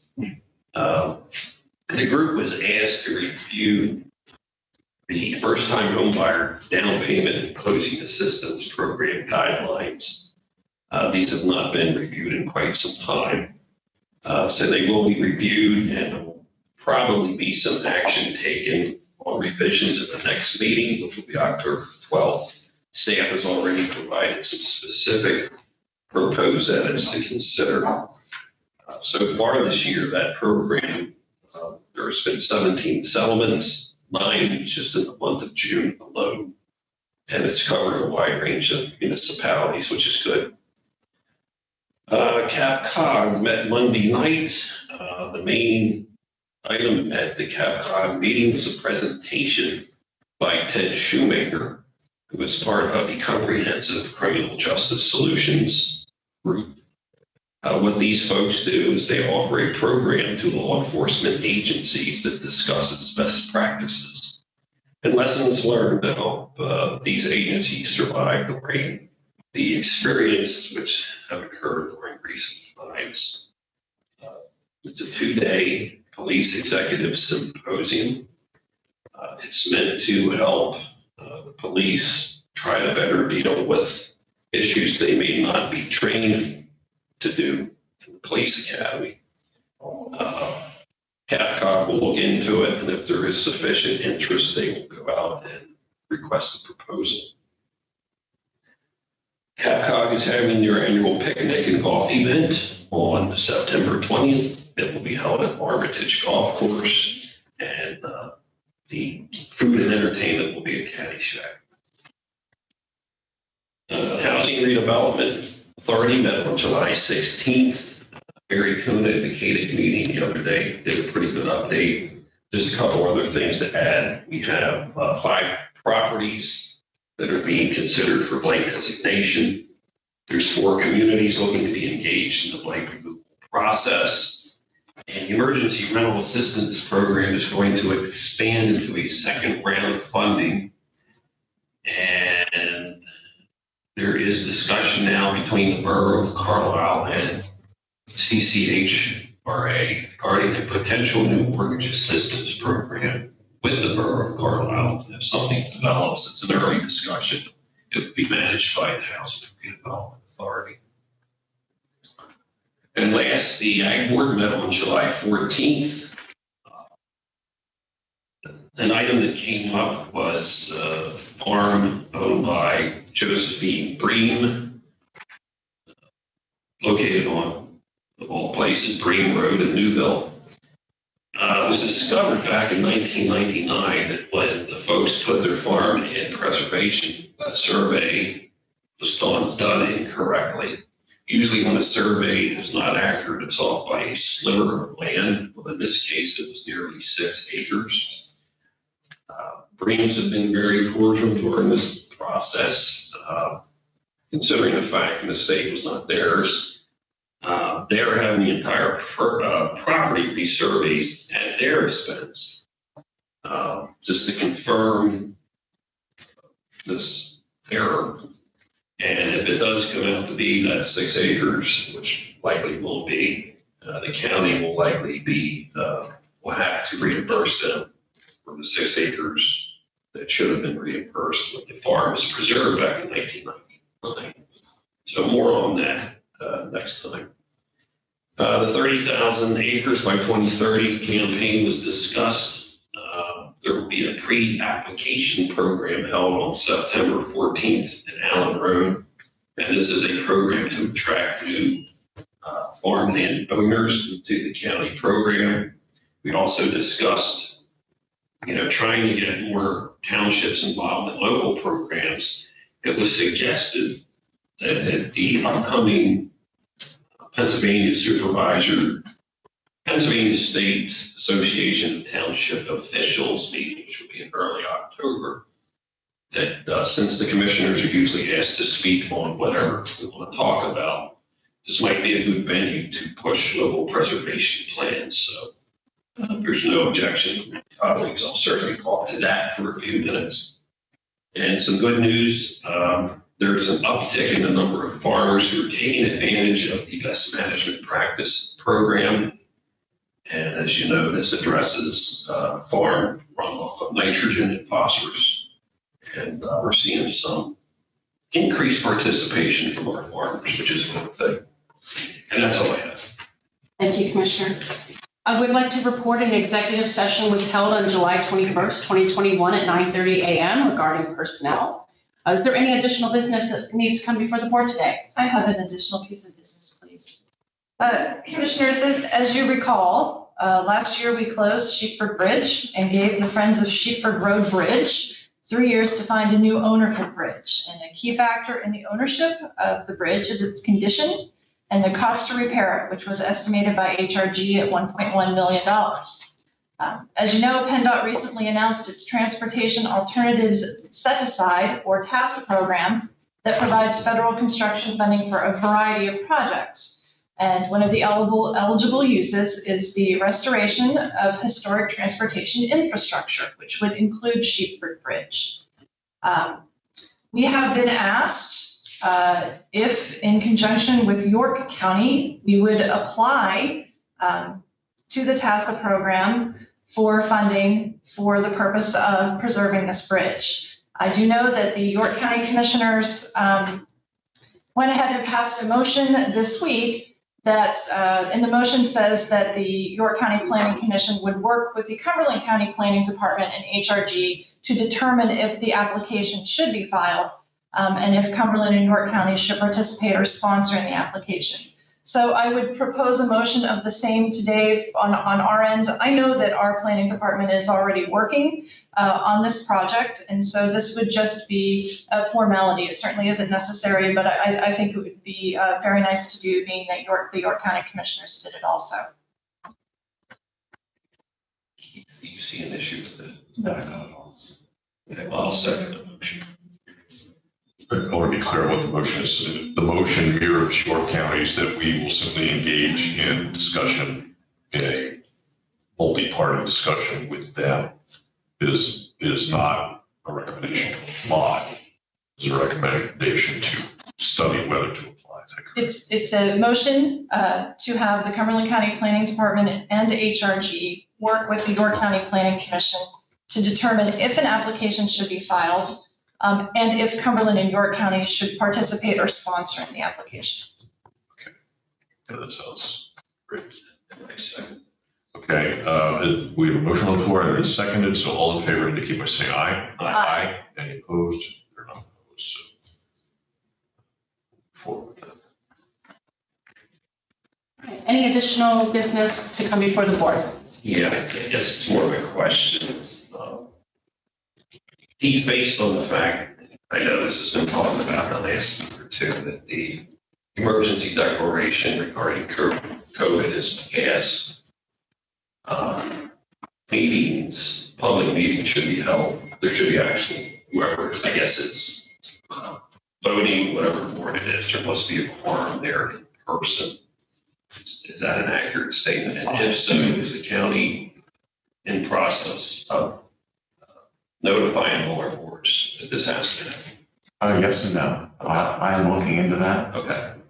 We have to, when I say we, I mean Jen Hipp and I are looking into that with respect to every board. Okay. I know I had looked at even Cadix bylaws, but I'm looking at that, and right now, my advice to you is to have your meetings as you did pre-COVID, and that would be in person. Majority of you here in person. One of you can be someplace else and participate telephonically, but I don't want you or any other board of the county at this point doing it where a majority of the board is not physically present at the meeting location until we get that sorted out. Okay.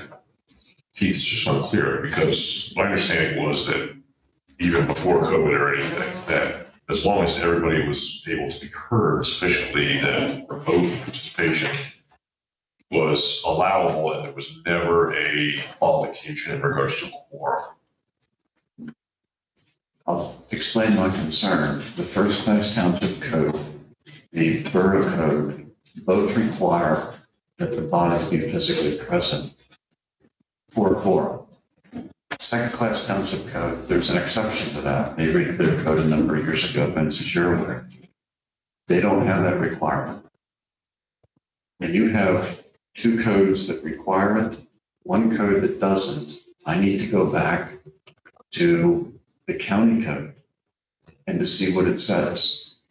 It may not even mention it. So then it may be silent. And for every constituted board by the legislature that you can create, like the Women's Commission, it may be something completely different. So I don't know. That's why I'm telling you, do what you did before COVID. Be physically present like you've always done. To my knowledge, in 5 years, I've never seen a meeting held where two of you were absent, with the exception of what happened last year, but participated telephonically or by telecommunication. I will say that situation has occurred in my tenure here, but it hasn't during mine. You're off the hook. Well, I am. So I will report back to you. Jen's looking at it, I'm looking at it. One last question, I'm sorry, I know it's 11 o'clock. I got a voicemail this morning from a county citizen asking me, when is the county going to end the emergency declaration? And there's nothing the county has to do, correct? That declaration, the state. No, the county and municipal emergency declarations, although they ran concurrently with the governor's, and when you say they end, and I may have mentioned this to you before, I'm okay with your emergency declaration continuing until such time as we get a better feel for what your obligations are and how you can use funding under the American Rescue Plan. I don't want you to do away with that and then have an issue with those funds because you've done that. I will advise you that since your emergency declaration is continuing, that you don't take action in reliance on that declaration unless you've checked with me first.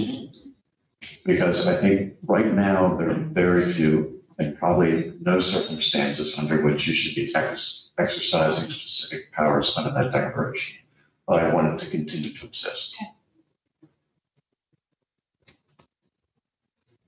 Any other business? I'll just mention, as part of that and part of what we discussed earlier today in the presentation is, COVID's not over. So we need to keep that in mind. Thanks, that's it. All right. Well, hearing no additional other business, we are adjourned. Thank you, Steve. Boy, that was a long one.